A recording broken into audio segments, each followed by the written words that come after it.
बिस्मिल्लाहिर्रहमानिर्रहीम। अस्सलाम वालेकुम फ्यूचर डॉक्टर्स। आज हम पढ़ने वाले हैं कोऑर्डिनेशन एंड कंट्रोल। बहुत इंपॉर्टेंट चैप्टर है। इस वन शॉट के अंदर हम कंप्लीट चैप्टर को कवर करेंगे। आप सिंध से ताल्लुक रखते हैं, पंजाब से हैं, या फिर आप केपीके से हैं या बलूचिस्तान से हैं, सारे बच्चे यहाँ से अपने कॉन्सेप्ट को हासिल कर सकते हैं, क्योंकि हम फॉलो करें आपका पीएमडीसी का सिलेबस। जैसा कि स्टूडेंट्स आप लोगों को पता है, हमने आप लोगों के लिए 15 चैप्टर अपलोड कर दिए हैं। आज हमारा 16वां चैप्टर है पीएमडीसी की बायोलॉजी कंप्लीट। अगर आप मुझसे और भी सब्जेक्ट पढ़ना चाहते हैं जैसे केमिस्ट्री और फिजिक्स, तो आप मुझे कमेंट सेक्शन में बताइएगा कि पहले क्या स्टार्ट किया जाए, फिजिक्स या फिर केमिस्ट्री। या मैंने पोस्ट भी लगाई है, वहां पर जाकर भी स्टूडेंट्स आप लोग मुझे बता सकते हैं कि फिजिक्स पढ़ाई जाए, केमिस्ट्री, जिसके ज्यादा वोट होंगे वो सब्जेक्ट को हम पहले पढ़ाएंगे। आप लोगों को कंप्लीट पीएमडीसी के सिलेबस की तैयारी हम करवाएंगे। जैसा कि हम लोगों ने आप लोगों को बोला था कि हम बायोलॉजी का सिलेबस कंप्लीट करवाएंगे, हमने आप लोगों को 16 दिन के अंदर वो कंप्लीट करवा दिया। बहुत ज्यादा इंपॉर्टेंट है। प्लेलिस्ट लगी पड़ी है। जो जो बच्चे आज न्यू वीडियो को देख रहे हैं, तो आप प्लेलिस्ट कंप्लीट लगी हुई है, वहां से जाके अपने कॉन्सेप्ट को हासिल कर सकते हैं। बहुत ज्यादा इंपॉर्टेंट वीडियो है। जो जो स्टूडेंट चैनल पे अभी तक वीडियो को देख रहे हैं, तो लाइक सब्सक्राइब कर दें। साथ में बेल आइकन के ऑप्शन को लाजमी प्रेस कीजिएगा, ताकि आने वाली हर वीडियो को नोटिफिकेशन आपको मिल सके। अगर आपको इंपॉर्टेंट नोट्स, पीडीएफ और एमसीक्यूज चाहिए, उसके लिए हमारा व्हाट्सएप चैनल टीच दो को ज्वाइन कीजिएगा। वहां पर इंपॉर्टेंट नोट्स और पीडीएफ आप लोगों को मिलते रहे। चलिए स्टार्ट करते हैं। स्टूडेंट्स, हमारा एक चैनल है टीच दुआ बायोलॉजी, आप लोगों ने उसे भी सब्सक्राइब करना है। नेक्स्ट हमारे पास है कोऑर्डिनेशन एंड कंट्रोल। अब कोऑर्डिनेशन एंड कंट्रोल क्या होता है? सबसे पहले तो बच्चों आपको पता होना चाहिए कि आपके कोऑर्डिनेशन एंड कंट्रोल क्या होता है। उसके बाद ही हम पीएमडीसी के अकॉर्डिंग टॉपिक्स की तरफ क्या होंगे, मूव ऑन होंगे। तो यहाँ पर एक ऐसा प्रोसेस होता है, एक ऐसा फेनोमेना होता है जिसके अंदर डिफरेंट ऑर्गन सिस्टम, हमारे पास जितने भी ऑर्गन सिस्टम है बॉडी के, वो साथ में काम करें और एक प्रॉपर ऑर्गेनाइज तरीके से सो स्टूडेंट्स रेस्पॉन्ड करें, इंटरनली भी और एक्सटर्नली भी चेंजेस जितने भी हो रहे बॉडी के अंदर, तो उन्हें जो कंट्रोल करता है डिफरेंट ऑर्गन को, और वो जो बोलता है, यानी डिफरेंट जितने भी हमारे पास ऑर्गन सिस्टम है, मैं आपको पढ़ा चुकी हूँ, उनको जो साथ में मिलकर काम करवाता है, वो हमारे पास क्या है, ब्रेन है। हमारा ब्रेन की सिंप्लीफाई बात करने वाले, तो ये कोऑर्डिनेशन एंड कंट्रोल है कि डिफरेंट ऑर्गन जितने भी हमारी बॉडी के सिस्टम है वहां पर मौजूद है, वो साथ में मिलकर काम करें और रेस्पॉन्ड करें अगर कहीं भी कोई चीज हुई है, एक्सटर्नली या इंटरनली जितने भी तब्दीलियां आए, तो सिंप्लीफाई हम उसे कोऑर्डिनेशन एंड कंट्रोल कहते हैं। स्टूडेंट्स, अगर हम इसके पार्ट्स की बात करें, तो हमारे पास दो पार्ट्स हैं, एक नर्वस कोऑर्डिनेशन और दूसरी केमिकल कोऑर्डिनेशन। लेकिन इस बार हमारे पीएमडीसी के सिलेबस में केमिकल कोऑर्डिनेशन को कर दिया है डिलीट, तो हम इसको नहीं पढ़ेंगे। बिना वजह आप लोगों के लिए हम बर्डन नहीं बनेंगे। इस वजह से जो जो इंक्लूडेड है हम सिर्फ वो ही पढ़ेंगे, क्योंकि पीएमडीसी के बाहर कोई चीज नहीं आती। याद रखिएगा, हम सिर्फ किसको पढ़ेंगे, नर्वस कोऑर्डिनेशन को पढ़ेंगे। इसको जरा आपने गौर से सुनना है बच्चों। ये चैप्टर आप लोगों का बहुत ज्यादा इंपॉर्टेंट है, क्योंकि ब्रेन में से और इसमें से काफी सवालात बनते हैं।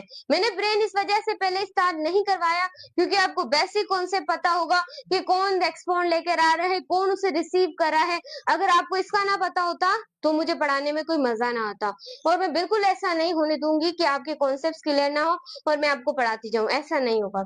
स्टूडेंट्स, हमारे पास है component of the nerve system. Nerve system के हमारे पास कुछ कंपोनेंट्स हैं, जिसकी हम क्या कर रहे हैं, बात कर रहे हैं। इन कंपोनेंट्स को आपने गौर से देखना है।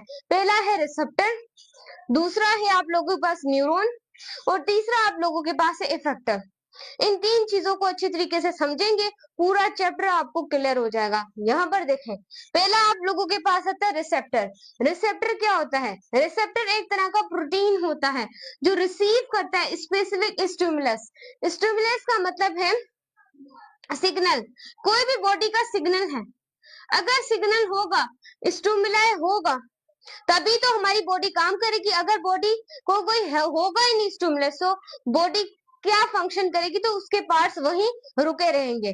सो ऐसा रिसेप्टर एक ऐसा प्रोटीन होता है, याद रखिएगा, जो रिसीव करता है स्टिमुलाई को, यानी कि रेस्पॉन्स जो आया है बॉडी का कि ये काम करवाना है, उसको रिसीव कौन करेगा, रिसेप्टर करेगा।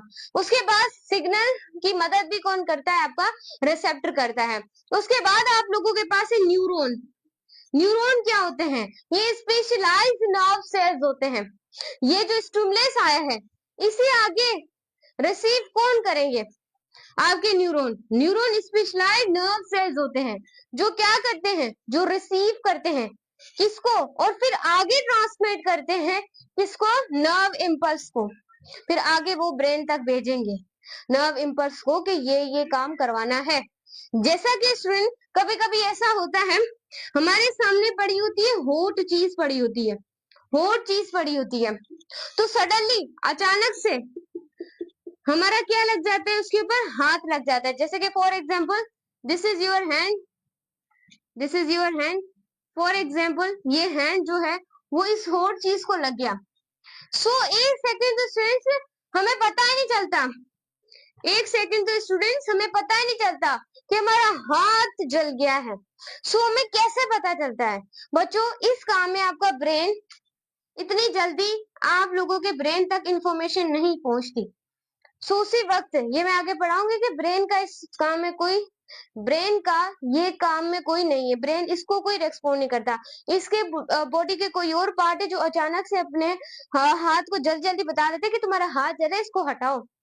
सो इस तरीके से इसमें ब्रेन का कोई भी फंक्शन नहीं है आपकी बॉडी के अंदर, ये कोई और ही कराता है। ये सवाल का जवाब मैं आपको आगे देती हूँ, इस वजह से मैंने ये सवाल रखा कि आप इसके बारे में सोचते रहें और चैप्टर आप लोगों को क्लियर होता रहे ऐसे। उसके बाद ये जो आगे जो नर्व इंपल्स को रिसीव करेंगे वो आप लोगों के पास क्या होंगे, न्यूरॉन होंगे। न्यूरॉन की कंप्लीटली स्ट्रक्चर हम पढ़ेंगे। उसके बाद हमारे पास है इफेक्टर। इफेक्टर क्या होता है, मसल ग्लैंड्स होते हैं, मसल ग्लैंड होते हैं जो रेस्पॉन्स को, जो हमारे पास रेस्पॉन्स होता है नर्व इंपल्स का और हार्मोन का, वो कौन कंट्रोल करता है, आपका इफेक्टर। इफेक्टर रेस्पॉन्ड करता है। फिर इफेक्टर कहता है कि किस तरीके से मसल्स को, क्योंकि ये रिसीव कर लिया है नर्व इंपल्स को किसने, न्यूरॉन ने। अब आगे जो इफेक्टर है वो मसल्स ग्लैंड्स को बोलेगा कि तुमने ऐसे काम करना है, ये वाली चीज को ऐसे चलाना है, ऐसे करना है। सो इस वजह से मसल्स ग्लैंड और रेस्पॉन्स जो नर्व इंपल्स है, फिर बॉडी रेस्पॉन्स भी करती है कि अब हार्मोन रिलीज करना है। जैसे कि मेल है, या फिर अगर बात करें फीमेल की, तो मेल जो है, मेल उसके अंदर आपको पता है स्पर्म बनता है, वो फीमेल के अंदर क्या बनता है, ओवम बनता है। ऐसे ही बच्चों जो अगर हम एक फीमेल की बात करें, तो जब फीमेल छोटी होती है, बच्ची छोटी होती है, तो उसका जो पिट्यूटरी ग्लैंड है, मैं अगर बात करूं, जो उसका पिट्यूटरी ग्लैंड है वो क्या होता है, इनएक्टिव होता है। वो जैसे ही बच्ची जो है वो 12 साल की हो जाती है, तो उसका पिट्यूटरी ग्लैंड क्या हो जाता है, एक्टिव हो जाता है। और फिर याद रखिएगा आपका ब्रेन, आपका ब्रेन, मैं यहाँ पर पूरी आपको हिस्ट्री बताती हूँ, थोड़ा देखिएगा। यहाँ पर ये क्लियर हो गया ना, आगे चैप्टर पढ़ना हलवा हो जाएगा। प्लेट में डाली हुई होंगी चीजें, आपने सिर्फ चमची से उठाकर उसके खाना है। कैसे खाना है वो मैं बताती हूँ, तरीका मैं बताऊंगी आप लोगों को। आप लोगों ने गौर से देखना है, बोर्ड सब क्लियर नजर आ रहा है आप लोगों को। अब देखें, जब बच्ची छोटी है तो उसका पिट्यूटरी ग्लैंड क्या है, इनएक्टिव है, इनएक्टिव है। जैसे ही बच्ची बड़ी हुई तो उसका पिट्यूटरी ग्लैंड क्या हो गया मेरे बच्चे, एक्टिव हो गया। क्या हो गया, एक्टिव हो गया, जब बच्ची जैसे ही बड़ी हो गई। सो याद रखिएगा, जैसे ही वो बच्ची 12 साल की होगी तो उसका पिट्यूटरी ग्लैंड एक्टिव हो जाएगा। वो क्या बोलेगा, वो एक हार्मोन रिलीज करेगा, एक हार्मोन रिलीज करेगा जिसका नाम है LHS। ये वाला जो हार्मोन है इसे क्या करेगा, एक सिग्नल को क्या करेगा, रिलीज करेगा। ये चीज आपने याद रखनी है। ल्यूटेनाइजिंग जिसे आप क्या बोलते हैं, हार्मोन कहते हैं। फिर वो रिलीज करेगा, वो सीधा स्टूडेंट जाएगा, फीमेल की जो ओवरी होती है, उस बच्ची की जो ओवरी होती है, ओवरी होती है आप लोगों को पता है, ओवरी को जाके बोलेगा अब तुम एक्स्ट्रोजन को रिलीज कर दो। ये भी कौन, आपके बॉडी फंक्शन को कौन चला रहा है, आपका ब्रेन चला रहा है। एक्स्ट्रोजन को बोलेगा, एक्स्ट्रोजन उस पर एक्टिव हो जाएगा जो कि फीमेल के अंदर रिलीज होता है। फिर एक्स्ट्रोजन बोलेगा मैं इसकी मौजूदगी में, एलएच की मौजूदगी में काम नहीं कर सकता, मैं काम नहीं कर सकता, तुम इसको बंद कर दो। तो वहां से ब्रेन एक और हार्मोन रिलीज करेगा, यहाँ से ब्रेन एक और हार्मोन रिलीज करेगा। सो याद रखिएगा, फिर उस हार्मोन के रिलीज होने से और ज्यादा फिर फंक्शंस क्या होते जाएंगे। ये मैं आपको सारा पढ़ा चुकी हूँ रिप्रोडक्शन के अंदर। इनको भी कौन कंट्रोल करता है, फीमेल, ओ सॉरी ब्रेन कंट्रोल करता है, सॉरी देखिएगा। अब जैसे बच्चों फीमेल बड़ी हो जाती है, आपको पता है 12 साल की एज के बाद उसकी मेंस्ट्रुअल साइकिल भी स्टार्ट हो जाती है। फिर वो मेंस्ट्रुअल साइकिल चलती कब है, आप लोगों को पता होगा 55 ईयर्स तक। क्यों? क्योंकि उसकी ओवरी के अंदर फीमेल की फॉलिकल क्या हो जाते हैं, खत्म हो जाते हैं, इस वजह से मेंसेस उसके बंद हो जाते हैं। इस वजह से स्टूडेंट्स याद रखिएगा, इसको भी कौन कंट्रोल कर रहा है, आप लोगों का ब्रेन। उसके बाद बच्चों वो क्यों चलते हैं, क्योंकि ये अल्लाह ताला के हुक्म से चलते हैं। सो एक होता है कॉर्पस ल्यूटियम, जो कि फीमेल की ओवरी के अंदर होता है, कॉर्पस ल्यूटियम। अब जो कॉर्पस ल्यूटियम है, अगर वहां पर स्पर्म नहीं आया, यानी कि कोई उसकी मैरिज नहीं है, स्पर्म नहीं आया, तो दोबारा से उसकी मेंस्ट्रुअल साइकिल मंथली स्टार्ट हो जाती है। जैसे 1 से 14 डेज तक, फिर 28 डेज तक, ऐसे मतलब कि चलती रहती है। अगर स्पर्म आ गया है तो कॉर्पस ल्यूटियम में क्या हो जाएगी, याद रखिएगा, फर्टिलाइजेशन हो जाएगी। सो इस तरीके से इसको भी कौन कंट्रोल कर रहा है, आपका ब्रेन कंट्रोल कर रहा है। ये भी बहुत ज्यादा हिस्ट्री है। अब मेल जो है, आप लोगों को मैंने पढ़ाया था, इसका स्पर्म भी कुछ ऐसे नहीं बनता। ये स्कॉटियम जो होती है एक तरह की थैली, इस तरह के स्ट्रक्चर में बंद होता है। यहाँ पर जो मेल है उसके क्या होते हैं, 2 टेस्टिस होते हैं। कुछ क्या होते हैं, टेस्टिस होते हैं, कुछ इस तरीके के स्ट्रक्चर होती है। हाँ, इसका जो वेट होता है वो 24 ग्राम। अगर वो बहुत ज्यादा सेटमेंट है तो इसकी ये जो चीज है ये थोड़ी बड़ी भी हो सकती है, सही, थोड़ी बड़ी भी हो सकती है। इसका जो यूरिन जहां से वो करता है, इसका साइज थोड़ा बड़ा भी हो सकता है, या ये पाउच थोड़ा और मोटा भी हो सकता है। सो इस तरीके से ये डिपेंड करता है हर चीज के ऊपर। सो इस तरीके से मेल के अंदर भी स्पर्म ऐसे ही नहीं बनता है, spermatogonia, primary spermatocyte, secondary spermatocyte, फिर इस तरीके से बनता रहता है, फिर जाके फीमेल की बॉडी में जाता है, फिर इस तरीके से ये प्रोसेस होता है। इसको भी कौन कंट्रोल करा है, आपका ब्रेन।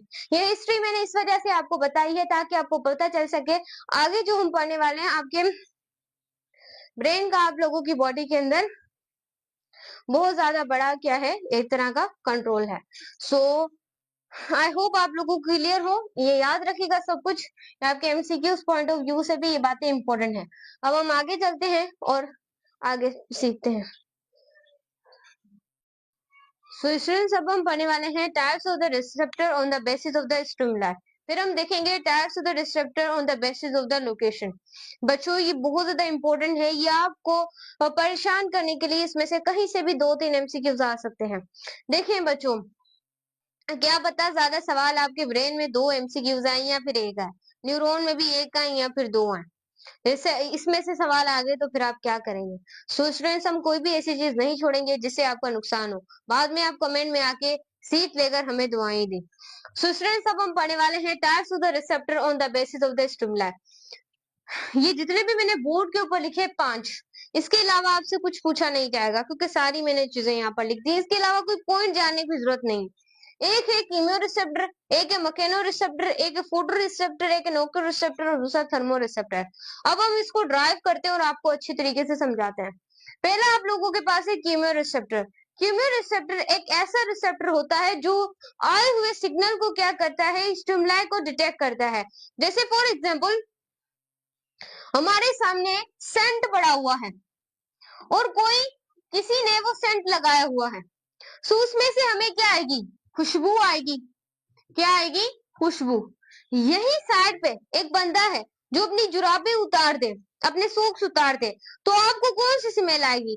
फॉर एग्जाम्पल, कोई बंदा है वो अपने क्या उतार दे, सॉक्स उतार दे, तो सॉक्स उतारने से आप लोगों को क्या आएगी, स्मेल।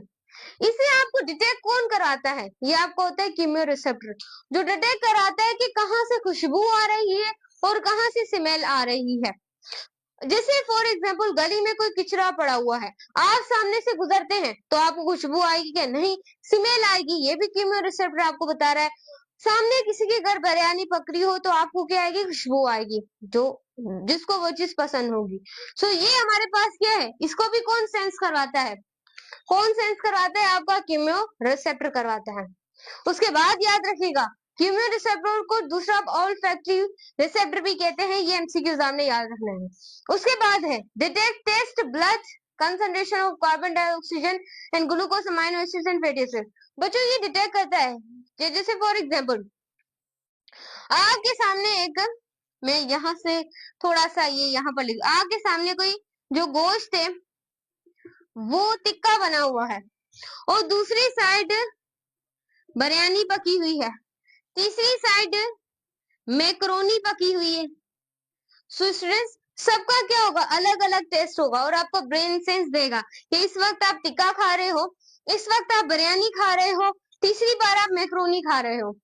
ये कौन टेस्ट करके बताता है? अगर कोई बेकार चीज पकी है, पकाते पकाते किससे जल गई है, तो आपको कौन बताएगा? आपका कीमो रिसेप्टर बताएगा। उसके बाद है ये कंसंट्रेशन ऑफ कार्बन डाइऑक्साइड, कहीं कंसंट्रेशन ऑफ कार्बन डाइऑक्साइड, कहीं कंसंट्रेशन ऑफ ग्लूकोज बढ़ ना जाए। सो ये भी ब्रेन को कौन बताता है? कीमो रिसेप्टर बताता है। कहीं अमाइनो एसिड्स की तादाद कम ना हो जाए, फैटी एसिड बॉडी में बढ़ ना जाए। और ये जो है ये हाइपोथैलेमस के अंदर होते हैं, आपके नेसल एपिथेलियम के अंदर होते हैं। ये इंपॉर्टेंट एमसीक्यूज याद रखिएगा। उसके बाद ये टंग के अंदर, इन तीन चीजों के अंदर प्रेजेंट होते हैं। उसके बाद आप लोगों के पास है मैकेनो रिसेप्टर। मैकेनो रिसेप्टर एक ऐसा रिसेप्टर होता है जो डिटेक्ट करता है स्टिमुलाई ऑफ टच।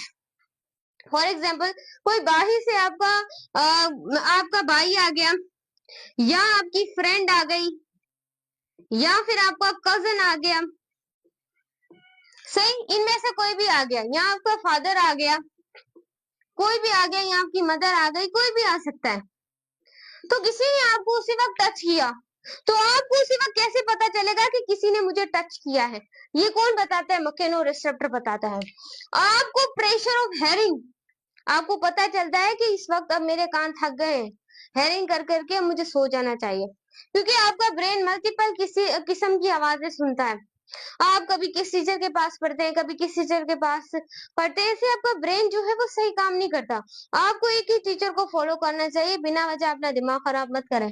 उसके बाद है एक है मेसिनर कॉर्पसल, उसके बाद है पेकिना कॉर्पसल और बैरो रिसेप्टर, इनके अंदर ये प्रेजेंस होते हैं।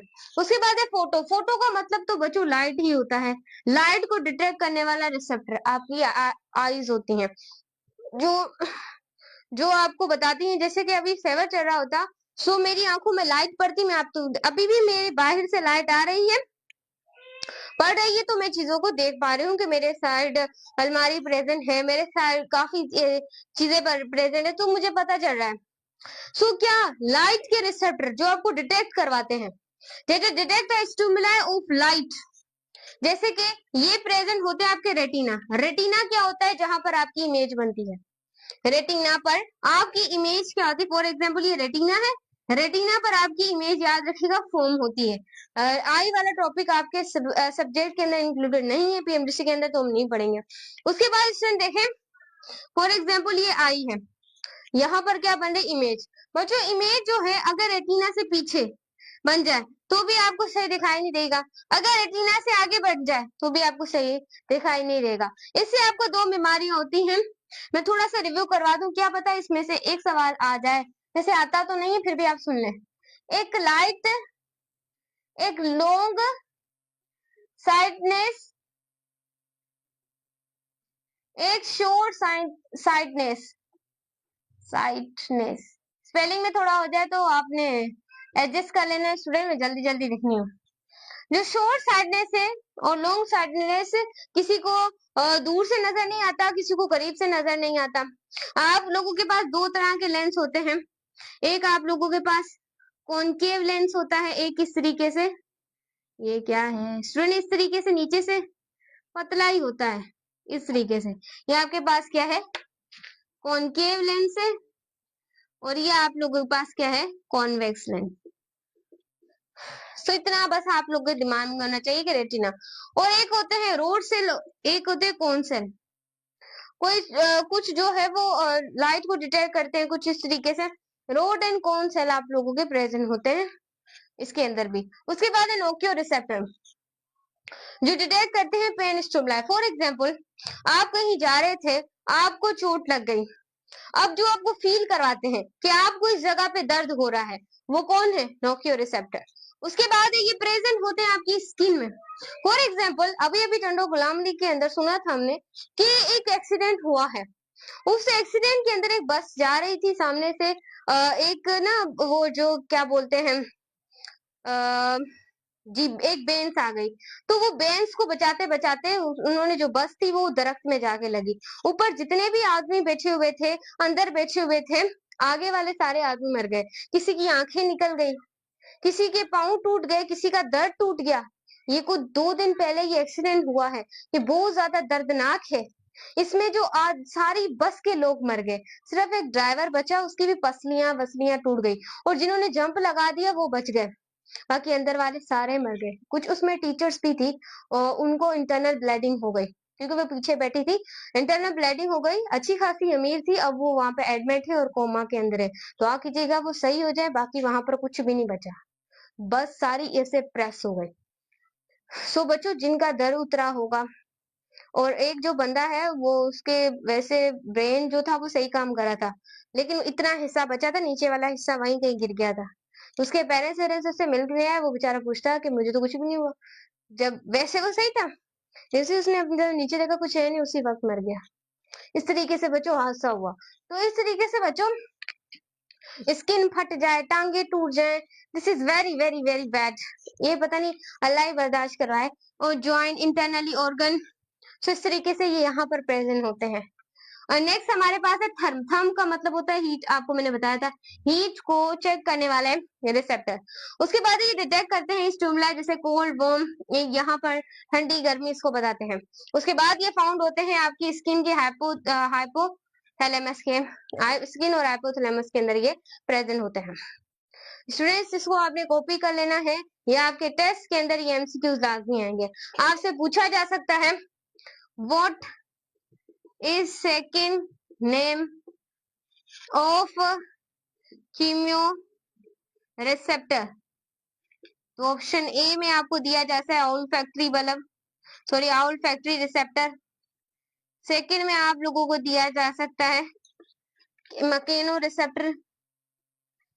सी में आपको बोथ, डी में आपको नन। तो आपको पता होगा तो आप इजिली डन कर सकते हैं। ये भी पूछा जा सकता है कि मैकेनो रिसेप्टर किस किस के अंदर प्रेजेंट होते हैं। एक तो मेसेनर कॉर्पसल, पैसिनन कॉर्पसल, बैरो रिसेप्टर। ये आपको 2 ऑप्शन इसमें से दिए जाएंगे, बोथ का ऑप्शन होगा, और एक और ऑप्शन भी हो सकता है। तो आपने बी प्रिपरेशन लेना है मेरे बच्चे। उसके बाद फोटो रिसेप्टर को भी आपने अच्छे तरीके से याद रखना है, ये क्या डिटेक्ट करता है, क्या होता है, ये कहाँ पर प्रेजेंट होता है, ये रेटिना के अंदर प्रेजेंट होता है, सारा याद रखना है। उसके बाद ये प्रेजेंट याद रखिएगा, इसका बहुत बार सवाल आता है न्यूक्लियो रिसेप्टर का।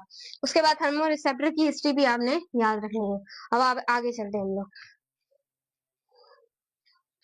सो स्टूडेंट्स, अब हम पढ़ने वाले हैं types of the receptor on the base of the location, कि कौन कौन से किस्म के रिसेप्टर है जो कि लोकेशन की बुनियाद पर है। सही, हमने पहले डिस्कस किया है types of the receptor on the basis of stimuli. अब लोकेशन पर देखने वाले, ये सवाल आपके एमडी गेट के अंदर 2-3 बार आ चुका है कि सेंसरी मॉड्यूलेटिस क्या होती है। काफी स्टूडेंट्स को पता ही नहीं था, 90% लोगों को वो गलत लगा कर आए थे। सो आप सीख लें, शायद इस बार भी आ जाए। एक है प्रो रिसेप्टर, एक है एस्ट्रो रिसेप्टर, एक है इंट्रो रिसेप्टर। ये 3 टाइप के आप लोगों के पास क्या होते हैं, रिसेप्टर होते हैं। इसके बाद पहला अगर देखें तो ये डिटेक्ट करते हैं बॉडी की पोजीशन को, कि आप इस वक्त कहाँ पर खड़े हैं, आप बैठे हैं, खड़े हैं, या फिर आप लोग याद रखें कहीं जा रहे हैं। तो ये बॉडी की पोजीशन को डिटेक्ट करें कि इस वक्त आप कहाँ पर मौजूद हैं। वो कौन है? प्रोफेरो रिसेप्टर। बच्चों, आप कहाँ मूवमेंट कर रहे हैं, ऐसा कि मैं यहाँ मूवमेंट कर रही हूँ, मैं यहाँ मूवमेंट कर रही हूँ, मैं आप लोगों के इधर आ रही हूँ, कैमरे के पास खड़ी हूँ। सो इस वजह से ये मुझे कौन बता रहा है? प्रोपेरो रिसेप्टर मुझे सेंस करवा रहे हैं ये कहाँ मौजूद है, मेरी मसल के अंदर। ये देखिए, मैं अपने हैंड को कब मूव करा रही हूँ, मैं कभी ऐसे, मैं कभी ऐसे। ये मूवमेंट और ये टेंडन और मसल्स के अंदर क्या होते हैं, प्रेजेंट होते हैं प्रोफेरो रिसेप्टर। उसके बाद हमारे पास है एक्स्ट्रो रिसेप्टर।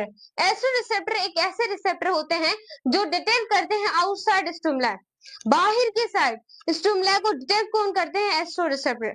जैसा कि ये मौजूद होते हैं आपकी जुबान में। जुबान रिश्ते बनाती है, जुबान रिश्ते तोड़ती है, जुबान इज्जत बनाती है, जुबान नीचे गिराती है, जुबान बात बनाती है, जुबान बात बिगाड़ती है, जुबान ही एक वर्ड से दूसरों का दिल तोड़ देती है। तो ये क्या है, ये लेसन में कहीं लिखा हुआ था, मैंने पढ़ा था, ये सिर्फ अल्लाह ताला ने बोला है गोश्त का बेहतर इंतहाई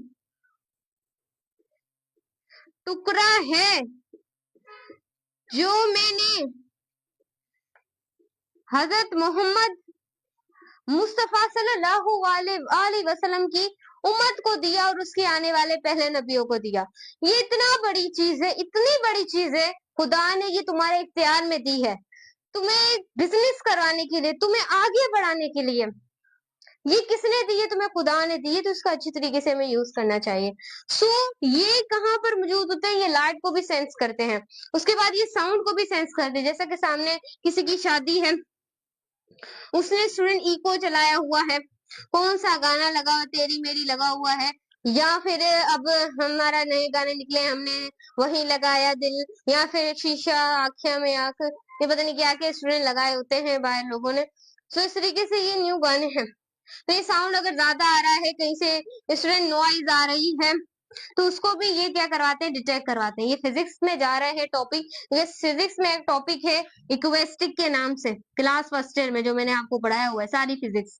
उसके बाद एमडीके के लेक्चर्स भी कुछ अपलोड किए, लेकिन हम दोबारा से आप लोगों के लिए पढ़ाने वाले हैं।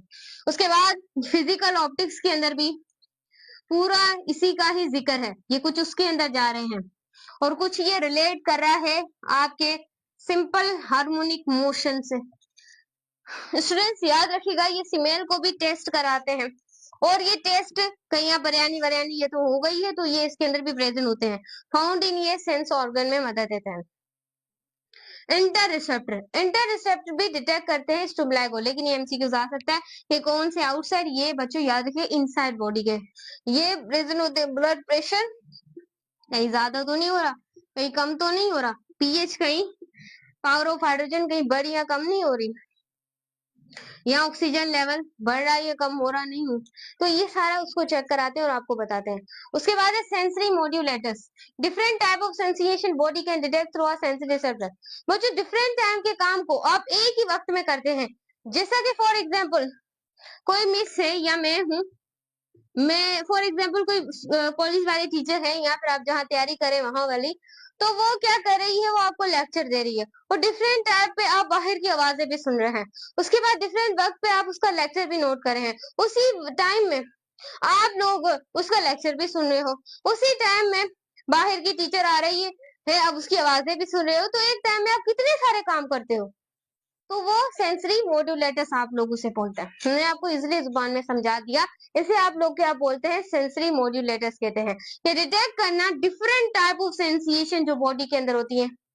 नहीं एक गाना गाया था, पता नहीं कौन सी थी, अलीना आमिर, सेंसिएशन होती है, थरथराहट, पता नहीं क्या क्या आगे, मुझे तो समझ ही नहीं आता, मैंने कभी गौर, ये जो अलीना आमिर है, ये टिकटॉकर है जो कि वायरल है, सरसराहट थरथराहट पता नहीं क्या क्या बोलती है। तो स्टूडेंट्स इस तरीके से ये तो हमारी बॉडी की सेंसिएशन है। सो ये डिटेक्ट करती है किसको बच्चों, सेंस करने वाले रिसेप्टर के अंदर।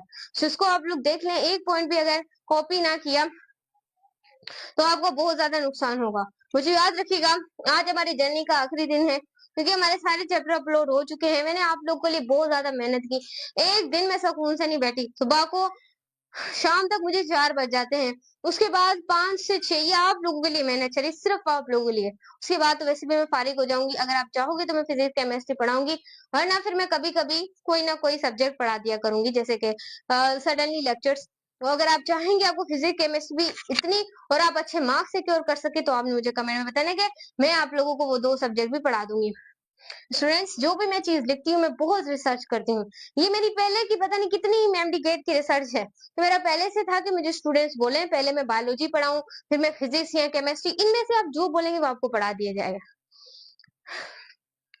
फ्री में, कोई पैसे नहीं है। बस आपसे रिक्वेस्ट है, चैनल को लाइक करें, सब्सक्राइब करें, कमेंट करें और वहां से चैनल को ज्वाइन करें और हमारा टीच दुआ बायोलॉजी को भी लाजमी सपोर्ट करें। इतने दिन हो गए मैं उसी चैनल को तो भूल ही गई, सिर्फ आप लोग के लिए। सो स्टूडेंट्स यहाँ पर देख लें, और किसी ने अगर अपना स्टूडेंट्स है वो मेडिकल के बाद अपना चैनल खोलना चाहता है तो एक हमारा स्किल का चैनल है डियर दुआ, आप वहां सब्सक्राइब करके वहां से हमसे सीख कर सकते हैं। मैंने 1 साल हो गया उसके ऊपर भी स्टूडेंट्स काम नहीं किया, तो मेरे पास टाइम ही नहीं है, आप लोगों को स्टडी करवा रही हूँ, बिल्कुल टाइम नहीं बचा मेरे पास। तो ये चीजों को हमने याद रखना है। अब आगे चलते हैं। सो स्टूडेंट्स अब हम पढ़ने वाले हैं स्ट्रक्चर ऑफ न्यूरॉन, कि न्यूरॉन जो है उसकी स्ट्रक्चर क्या है। आपके एमडीकेज के अंदर इंक्लूडेड है, पीएमजी के सिलेबस के अंदर, तो इसे ध्यान से समझिएगा, नोट मिस। इसकी हर एक चीज मैं आपको समझाऊंगी, कुछ पॉइंट्स मैं आप लोगों को वैसे ही रेडियली बताऊंगी।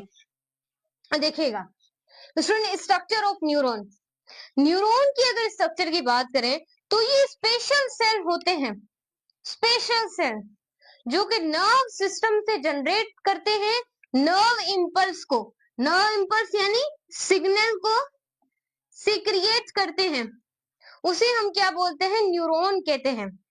आपको पता है आपके ब्रेन के 2 बड़े सिस्टम होते हैं, एक सीएनएस और दूसरा पीएनएस, सेंट्रल नर्व सिस्टम, दूसरा पेरिफेरल नर्व सिस्टम। तो याद रखिएगा,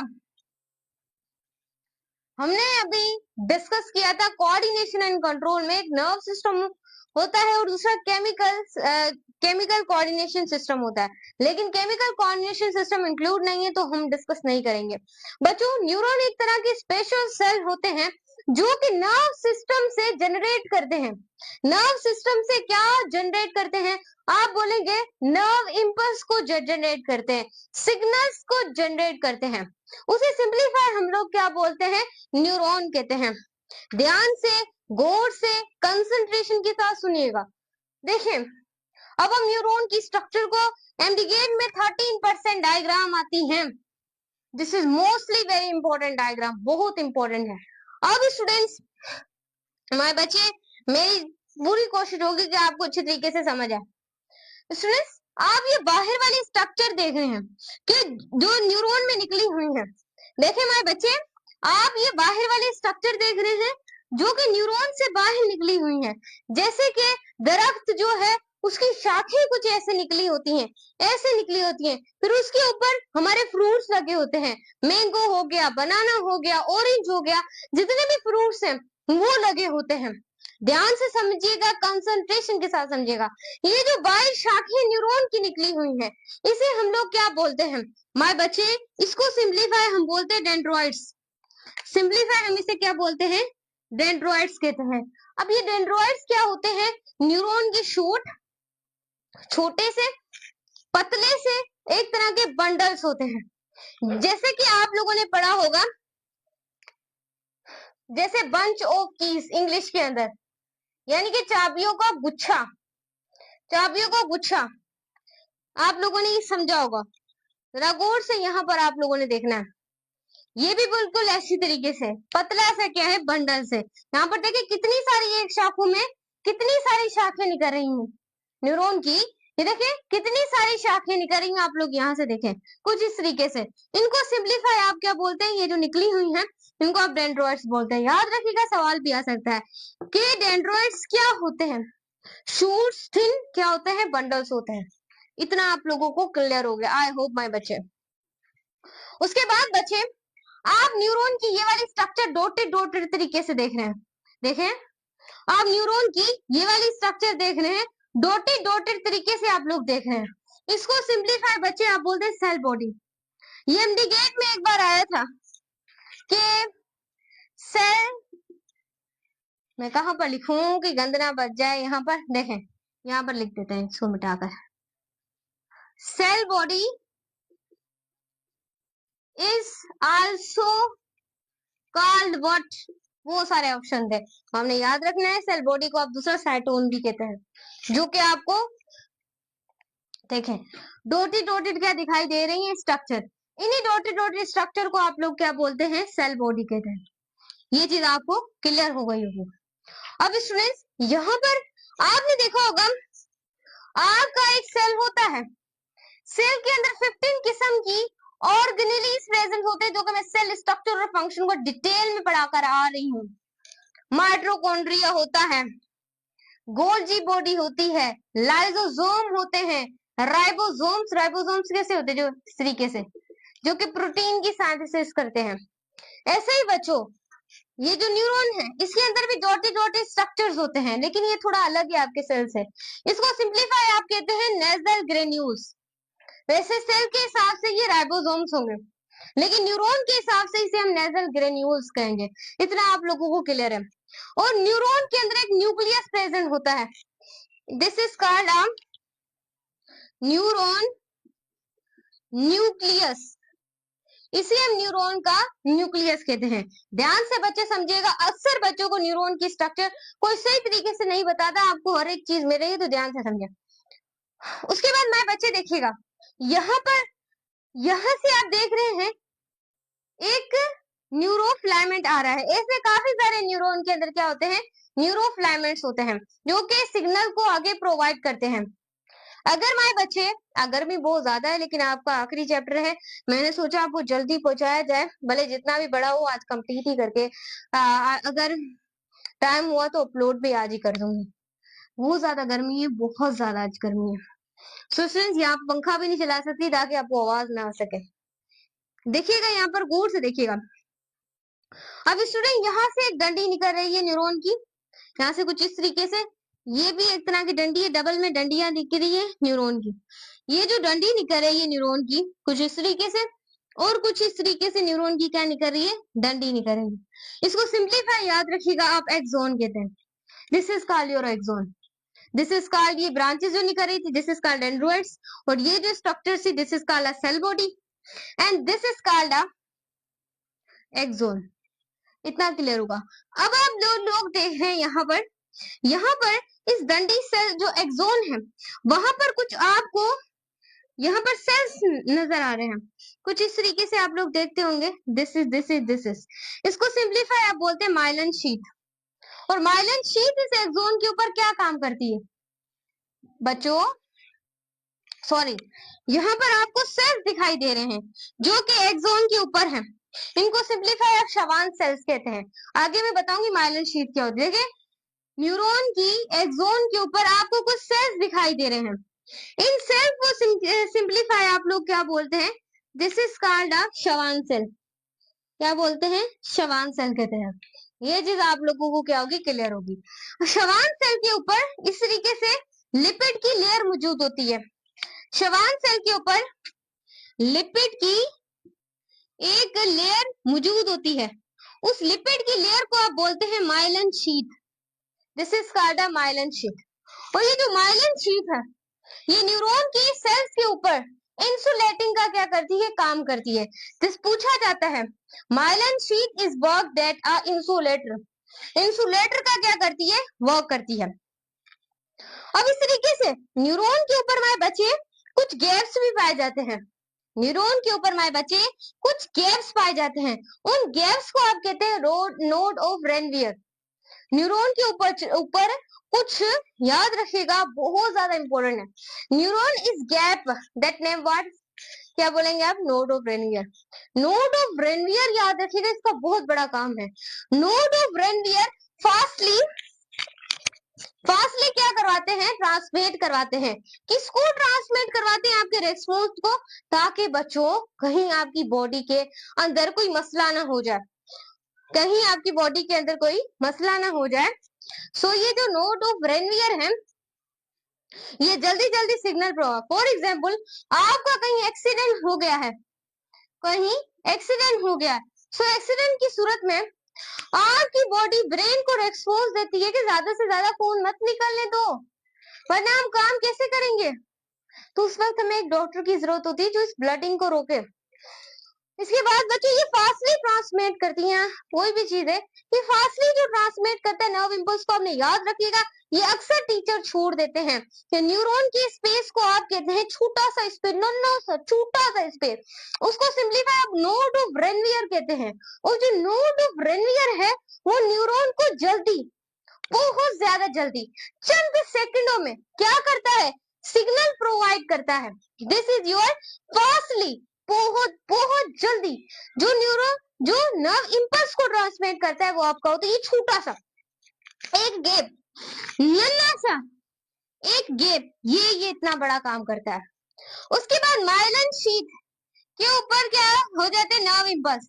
अब ये नर्व इंपल्स है, ये न्यूरॉन के ऊपर इस तरीके से जंप लगाते हैं और पूरे न्यूरॉन के ऊपर ऐसे सिग्नल को स्टूडेंट क्या करते हैं, ट्रांसमिट करते हैं।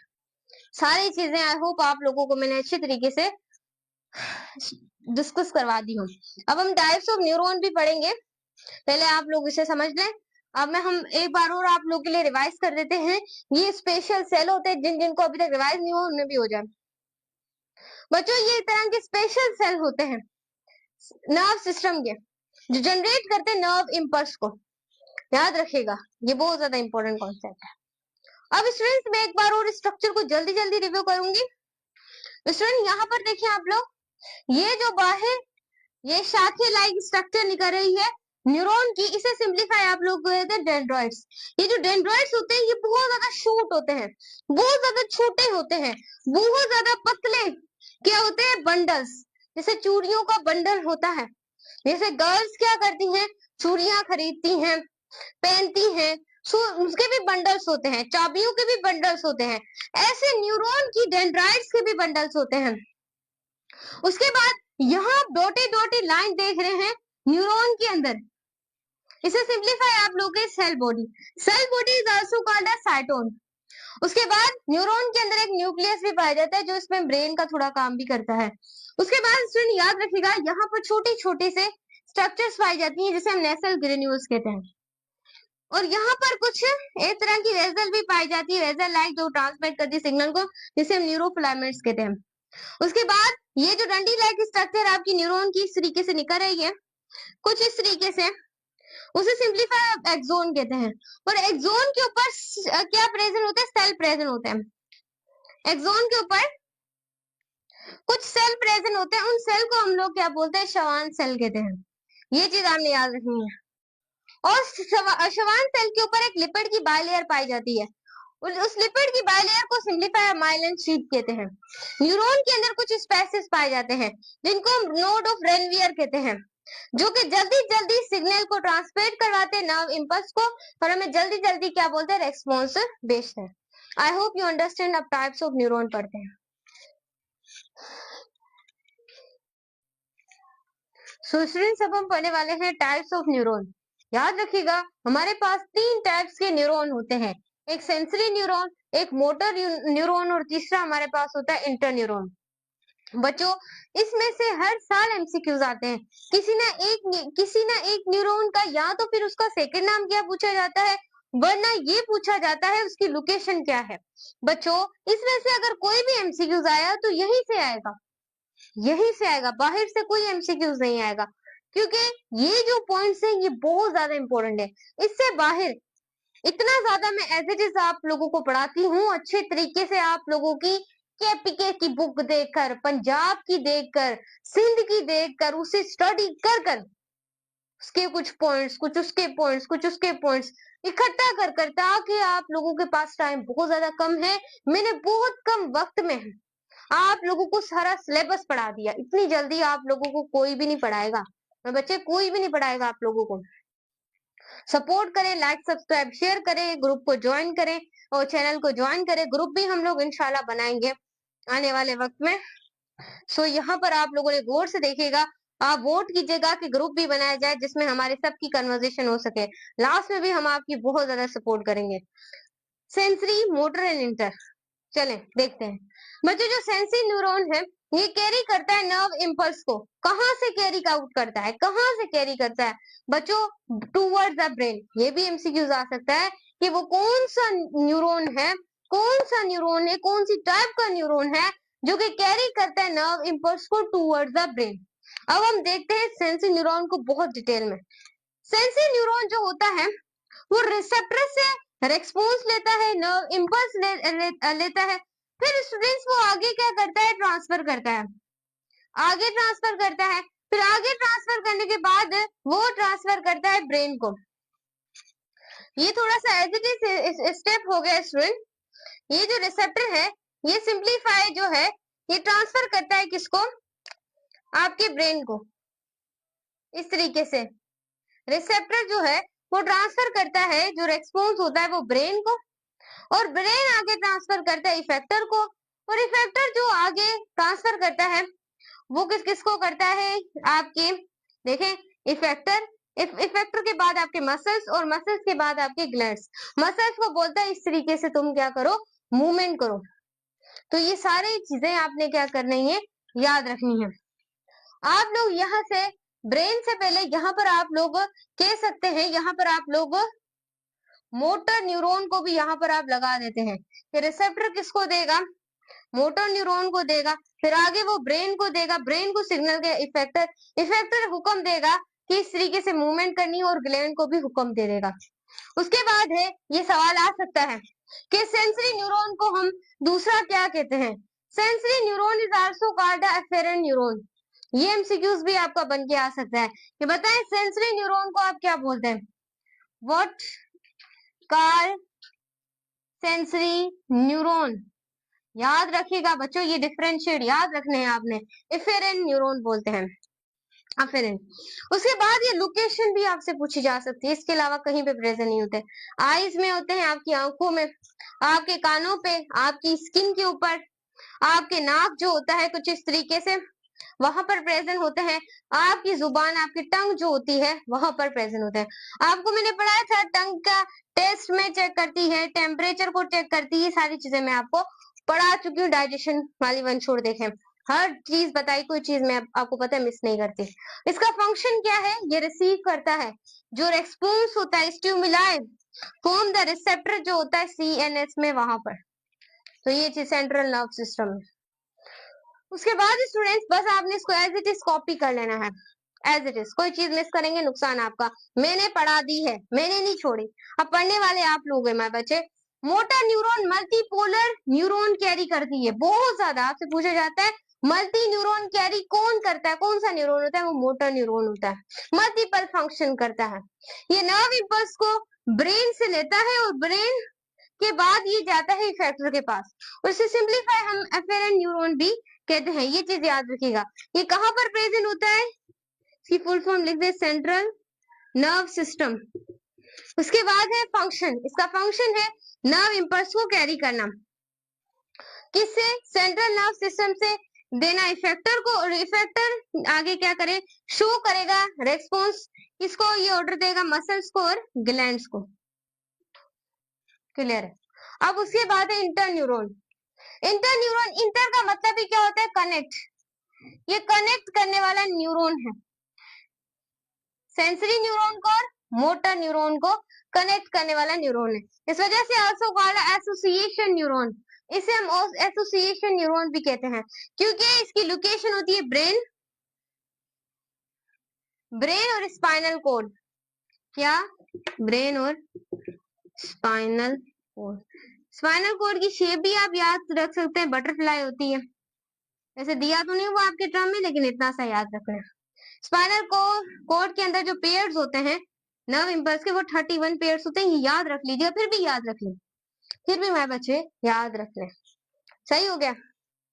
एमसीक्यूज बच्चों इसी में से आएंगे, बाहर से कोई भी एमसीक्यूज नहीं आने वाला, कुछ भी नहीं आने वाला। स्टूडेंट व्हाट्सएप चैनल को लाजमी ज्वाइन करें, आपका प्रॉफिट है। वरना देखें एमसीक्यूज की सीरीज चलेंगी, लेकिन काफी आप लोगों को फिजिक्स केमिस्ट्री पढ़ाने के बाद चलेंगी। तो अगर रोज के एमसीक्यूज वो मैंने खुद बनाए, 200-300 मैंने लिखे हुए हैं, आगे चैप्टर्स के भी मैंने बनाने हैं। सो स्टूडेंट्स आपने व्हाट्सएप चैनल को ज्वाइन कीजिएगा, लास्ट में आपको 1 मंथ पूरी प्रैक्टिस कराई जाएगी। आपको पता है कि मैं ज्यादा वक्त नहीं लेती, तो मैं 1 मंथ बोलती हूँ तो वो 15 दिन में कर देती हूँ। तो याद रखिएगा, आप भी मुझे ऐसे सपोर्ट करें। तो चलिए स्टूडेंट, यहाँ से बहुत ज्यादा एमसीक्यूज बनेंगे। अब हम आगे थोड़ा सा न्यूरॉन के बारे में पढ़ते हैं, उसके बाद हम ब्रेन के बाद ब्रेन को पढ़ेंगे आगे। सो यहाँ से स्टूडेंट्स इसे आपने कॉपी कर लेना, ये एमसीक्यूज लाजमी याद रखिएगा, ये वाला MCQs. It is also called efferent neuron, ये लाजमी इसमें से एमसीक्यूज बनेगा, ये वाला और ये वाला, ये तीनों याद रखिएगा। और मस्ट भी याद ये वाली चीज, अगर कोई चीज अच्छी, लोकेशन लाजमी याद रखिएगा, लोकेशन। लोकेशन आपसे पूछी जा सकती है, जैसे eye plus ear plus skin plus nose, EESN याद कर लेना, जैसे भी करके आपने बस याद करना है इसे।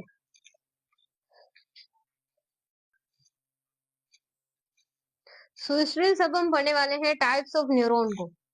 ये बच्चों याद रखिएगा, ये भी आप लोगों के बहुत ज्यादा इंपॉर्टेंट है, बहुत ज्यादा इंपॉर्टेंट है इसको पढ़ना, क्योंकि बच्चों ये आपकी एमडी गेट के अंदर बहुत बड़ा किरदार अदा करेंगे, क्योंकि आपके पीएमजीसी के सिलेबस के अंदर न्यूरॉन की कंप्लीट स्ट्रक्चर का पता होना चाहिए, कोई पार्ट ऐसा नहीं होना चाहिए कहीं से एमसीक्यूज आ जाएगा। ध्यान से देखिएगा, ये बहुत कॉम्पिटेटिव पार्ट है न्यूरॉन का। स्टूडेंट एक होते हैं यूनिपोलर न्यूरॉन, दूसरे होते हैं बायपोलर न्यूरॉन, और थर्ड हमारे पास क्या होते हैं मल्टीपोलर न्यूरॉन, और फोर्थ आप लोगों के पास होते हैं सीडो मल्टीपोलर न्यूरॉन। इसको डिटेल में पढ़ेंगे, तो चले पढ़ते हैं। बच्चों यूनिपोलर न्यूरॉन एक ऐसा प्रोसेस होता है जिसके अंदर डिवाइड होते हैं वो 2 ब्रांचेस में, यानी कि इस तरीके का आपका न्यूरॉन होता है, वो 2 ब्रांचेस में क्या होता है डिवाइड होता है। जैसे आप यूनी बना 1 पोलर वाला न्यूरॉन, इसकी 2 पार्ट्स होते हैं, एक होता है पेरिफेरल प्रोसेस, दूसरा होता है सेंट्रल प्रोसेस। पेरिफेरल जो प्रोसेस है वो आपके जो रिसेप्टर हैं, जहां पर स्टिमुलाई आता है वहां पर ये मौजूद होते हैं। उसके बाद एक होते हैं सेंट्रल न्यूरॉन, जो कि सेंट्रल नर्व सिस्टम के अंदर प्रेजेंट होते हैं। इसकी लोकेशन क्या है, याद रखिएगा, dorsal root of ganglia. Spinal cord के अंदर डोर्सल रूट्स होती हैं गैंग्लिया की, तो स्टूडेंट ये वहां पर प्रेजेंट होते हैं। उसके बाद इसका काम क्या है, ये कैरी करते हैं सेंसरी इंपल्स को रिसेप्टर सीएनएस में, यानी ये सेंसरी जो न्यूरॉन है वहां से ये इंपल्स को लेते हैं, वहां से ये इंपल्स को लेते हैं और रिसेप्टर को देते हैं, और रिसेप्टर आगे किसको देता है, सीएनएस को देता है, याद रखिएगा। उसके बाद आप लोगों के पास आता है बायपोलर न्यूरॉन, यानी कि 2 पोल वाले न्यूरॉन। इसमें 2 प्रोसेस होते हैं, ओनली 2 प्रोसेस अकर होते हैं बायपोलर न्यूरॉन में। बायपोलर न्यूरॉन में जो प्रोसेस जहां पर अकर होते हैं वो होता है एक्सोन। मैंने अभी अभी आप लोगों को एक न्यूरॉन की स्ट्रक्चर बताई है, ये जो नीचे इस तरीके से निकलता है इसे सिंप्लीफाई आप बोलते हैं axon. This is your axon. फिर एक्सोन के ऊपर कुछ सेल्स मौजूद थे, मैंने आपको बोला था, जिसको सिंप्लीफाई आप लोग बोलते हैं Schwann cell. This is called a Schwann cell. Schwann cell में मैंने आपको ये भी बताया था लिपिड की लेयर है, लिपिड की लेयर है, उसके बारे में भी मैंने आपको क्या बताया था, अच्छे तरीके से बच्चों क्या किया था, स्टडी किया था। अब आपने उस लेयर का नाम मुझे कमेंट सेक्शन के अंदर बताना है, क्योंकि अगर मैं ही सारा बताती रही, क्योंकि प्रीवियसली मैं पढ़ाकर आ रही हूँ, तो ये आप जल्द जल्द लिखें कि आपको अभी तक याद है या नहीं। सही है, देखिए यहाँ पर। उसके बाद आप लोगों के पास है, एक तो ये एक्सोन में प्रोसेस करती है, दूसरा ये डेंड्रॉइड्स में करती है। डेंड्रॉइड्स क्या है, ये बाहर जो शाखें निकली होंगी, इसे सिंप्लीफाई हम बोलते हैं न्यूरॉन के, ये क्या है, डेंड्रॉइड्स। क्लियर हो गया। उसके बाद स्टूडेंट्स इसकी लोकेशन, ये रेटिना ऑफ आईज, रेटिना में क्या बनती है, इमेज बनती है, याद रखिएगा, ये रेटिना ऑफ आई में प्रेजेंट होते हैं। उसके बाद आप लोगों के पास है आउल फैक्ट्री, जो एपिथेलियम है वहां पर भी प्रेजेंट होते हैं, लोकेशन लाजमी याद रखें। और इनर ईयर, एक आपके पास होता है आपकी कान का आउटर, एक होता है मिडल, और तीसरा आप लोगों के पास क्या होता है, इनर ईयर प्रेजेंट होता है। और आपके कान के अंदर इनकस, मेलस और ये वाली जो हड्डियां हैं वो प्रेजेंट होती है, 3 तरह की। और उसके बाद इसका फंक्शन ये है कि ये ट्रांसमिट करवाता है स्पेशल सेंसेस को, सेंसेस भी यहाँ पर ही होते हैं, स्पेशल को ट्रांसमिट करवाता है। उसके बाद है मल्टीपोलर न्यूरॉन, यानी कि बहुत सारे काम करने वाले न्यूरॉन, यहाँ पर बहुत सारे जो डेंड्रॉइड्स हैं या फिर एक एक्सोन है वो यहाँ पर काम करते हैं। इसकी लोकेशन है, ये ट्रांसमिट करते हैं स्पेशल सेंसेस को। ये दोनों बच्चों याद रखिएगा, इन दोनों की जो फंक्शन है इसे याद रखिएगा, ये यहाँ पर प्रेजेंट होते हैं और ये इसका काम है, ये थोड़ा ध्यान में रखिएगा। उसके बाद है एक होते हैं pseudo multipolar neuron. Pseudo multipolar, pseudo का वैसे अगर मतलब देखा जाए तो फॉल्स होता है, फॉल्स काम करने वाले न्यूरॉन आप ऐसे भी कह सकते हैं, यानी कि एक सिंगल प्रोसेस होता है ये जिसमें डिवाइड होते हैं वो 2 ब्रांचेस में। यानी कि एक सिंगल प्रोसेस होता है जिसमें वो 2 ब्रांचेस में डिवाइड होते हैं और उसके बाद ये इसका डोर्सल रूट ऑफ गैंग्लिया जो स्पाइनल कॉर्ड में होते हैं, यहाँ पर ये इसकी क्या है, लोकेशन है, यहाँ पर प्रेजेंट है। उसके बाद याद रखिएगा इसका फंक्शन है, ये भी एक्ट करते हैं सेंसरी न्यूरॉन की तरह। इतना आप लोगों को आई होप बच्चों क्लियर हो। जरा देखें फिर आगे हम स्टूडेंट्स इसके जो है वो यहीं से मैं आपको थोड़ा एमसीक्यूज बता दूं। याद रखिएगा यूनिपोलर की लोकेशन लाजमी याद रखिएगा, ये आपका एमसीक्यूज बनेगा। उसके बाद पेरिफेरल प्रोसेस के अंदर आपसे पूछा जा सकता है, आपके रिसेप्टर आते हैं, इफेक्टर आते हैं, न्यूरॉन्स आते हैं, क्या आते हैं, रिसेप्टर आते हैं। उसके बाद सेंट्रल प्रोसेस में आपका पेरिफेरल नर्व सिस्टम भी दिया जा सकता है, सही ऑप्शन आपने सेंट्रल नर्व सिस्टम लगाना है। उसके बाद इसकी लोकेशन, ये गैंग्लिया जो होते हैं स्पाइनल कॉर्ड में, वहां पर ये प्रेजेंट होते हैं। इसका फंक्शन लाजमी याद रखिएगा, इसका और इसका फंक्शन दोनों मिलते जुलते हैं, तो फर्क लाजमी याद रखिएगा।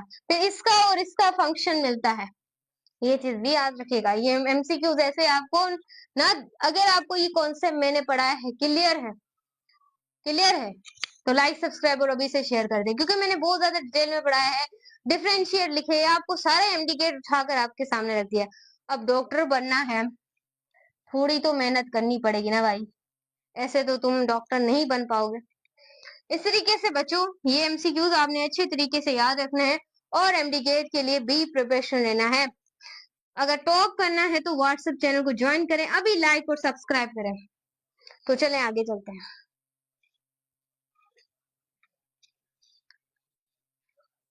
बिस्मिल्लाहिर्रहमानिर्रहीम। अस्सलाम वालेकुम फ्यूचर डॉक्टर्स। सो आज हम पढ़ने वाले हैं ह्यूमन ब्रेन को, कंप्लीटली पढ़ेंगे, कोई चीज मिस नहीं करने वाले। आप सिंध से बिलोंग करते हैं, फेडरल से हैं, केपीके से हैं या बलोचिस्तान से, या फिर इंडिया के ही बच्चे आ गए हैं, तो कम्प्लीटली आज आप ह्यूमन ब्रेन को सीख कर जाएंगे। कोई चीज हम लोग यहाँ पर मिस नहीं करने वाले। अभी तक चैनल को सब्सक्राइब नहीं किया तो सब्सक्राइब करें, बेल आइकन को प्रेस करें ताकि आने वाली हर वीडियो को नोटिफिकेशन आपको टीच दुआ यूट्यूब चैनल पे मिलती रहे। तो चलिए स्टार्ट करेंगे, लेकिन हमारा व्हाट्सएप चैनल टीच दुआ को ज्वाइन कीजिएगा, लिंक डिस्क्रिप्शन में मिलेगी। यहाँ पर आपको इंपोर्टेंट नोट्स पीडीएफ और रोज की जो नोटिफिकेशन है वो शेयर की जाती है, तो लाजमी ज्वाइन कीजिएगा। स्टार्ट करते हैं। सो स्टूडेंट्स यहाँ पर हम अपना दिमाग के बारे में पढ़ने वाले हैं, क्योंकि ये आपके पीएमडीसी के सिलेबस के अंदर इंक्लूड है। ब्रेन का कोई पार्ट मिस नहीं होना चाहिए, ये सब पार्ट्स के बारे में आप लोगों को पता होना चाहिए। सो चलिए देख रहे हैं बच्चों, ब्रेन क्या होता है। ब्रेन एक ऐसा पार्ट होता है आपकी बॉडी का जो कि जितने भी ऑर्गन्स हैं उनको चलाता है। कौन? आपका ब्रेन। अगर ब्रेन की बात करें, ये मैंने जैसा भी मुझसे बना आप लोगों के लिए स्टूडेंट्स मैंने बना दिया, काफी मेहनत लगी है, तो डायग्राम के लिए लाइक सब्सक्राइब और शेयर कर दें। इतनी मेहनत से पढ़ा रही हूँ उसके लिए शायद आप ना करें। सो स्टूडेंट्स यहाँ पर आप लोग देखें, ये आपका क्या है, ब्रेन है। ब्रेन की प्रोटेक्टिव लेयर जो ब्रेन को प्रोटेक्ट कर रही है, लुब्रिकेशन से बचा रही है, वो कौन है? वो आप लोगों के पास के क्रेनियम। आपसे सवाल आ सकता है, what protect the brain layer, कौन सी लेयर है जो कि ब्रेन को प्रोटेक्ट करती है? याद रखिएगा वो आप लोगों के पास के प्रोटेक्टिव लेयर को आप क्या बोलते हैं? क्रेनियम कहते हैं। I hope you understand. उसके बाद याद रखिएगा आपके ब्रेन की 3 मेनिंजेस होती हैं, यानी कि आपके ब्रेन की 3 लेयर्स होती हैं, उनके नाम, उनके काम गौर से सुनिएगा।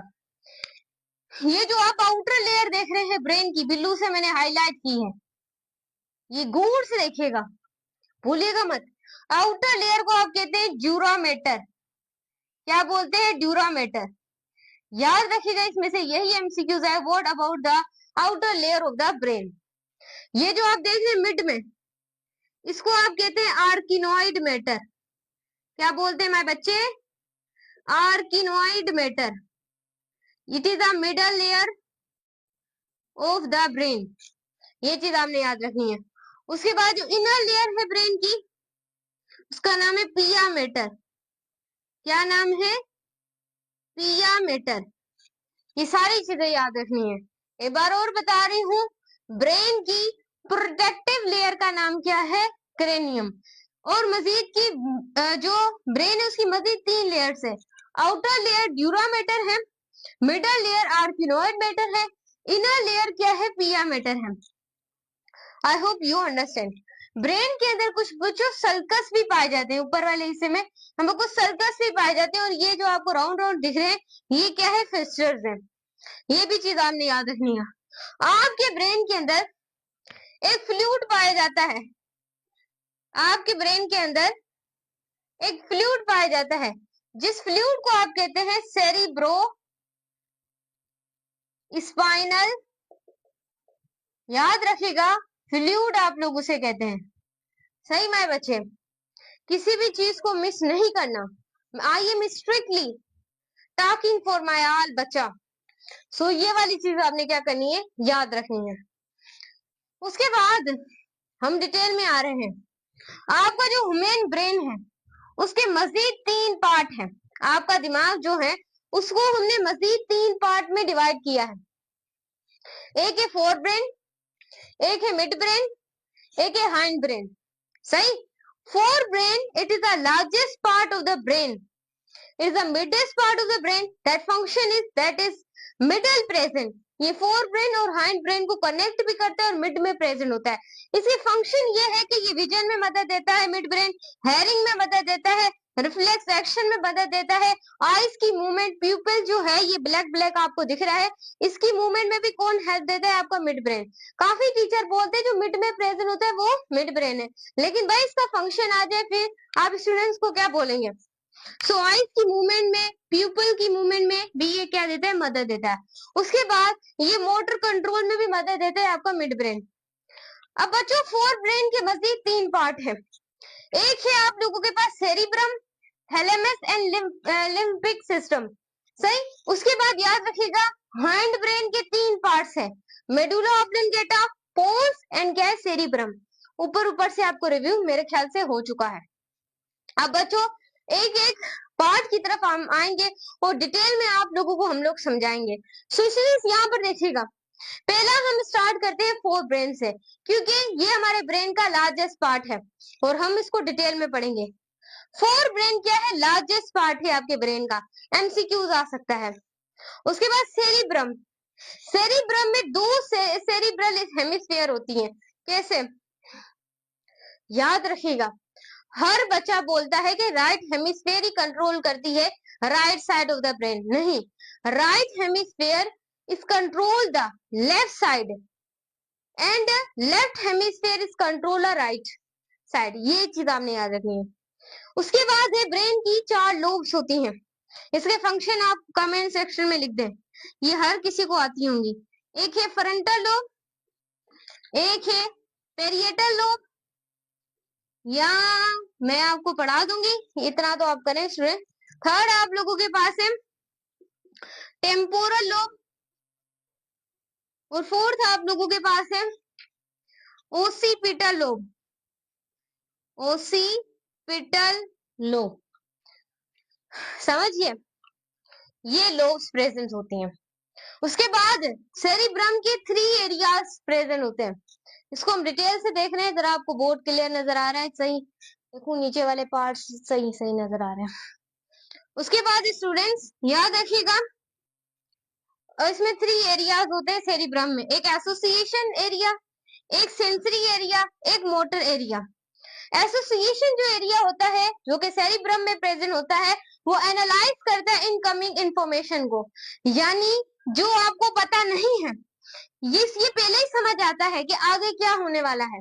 जैसे कोई ड्रामा है, ड्रामे का आपको दिखाया जाता है अपकमिंग प्रोमो, अपकमिंग प्रोमो।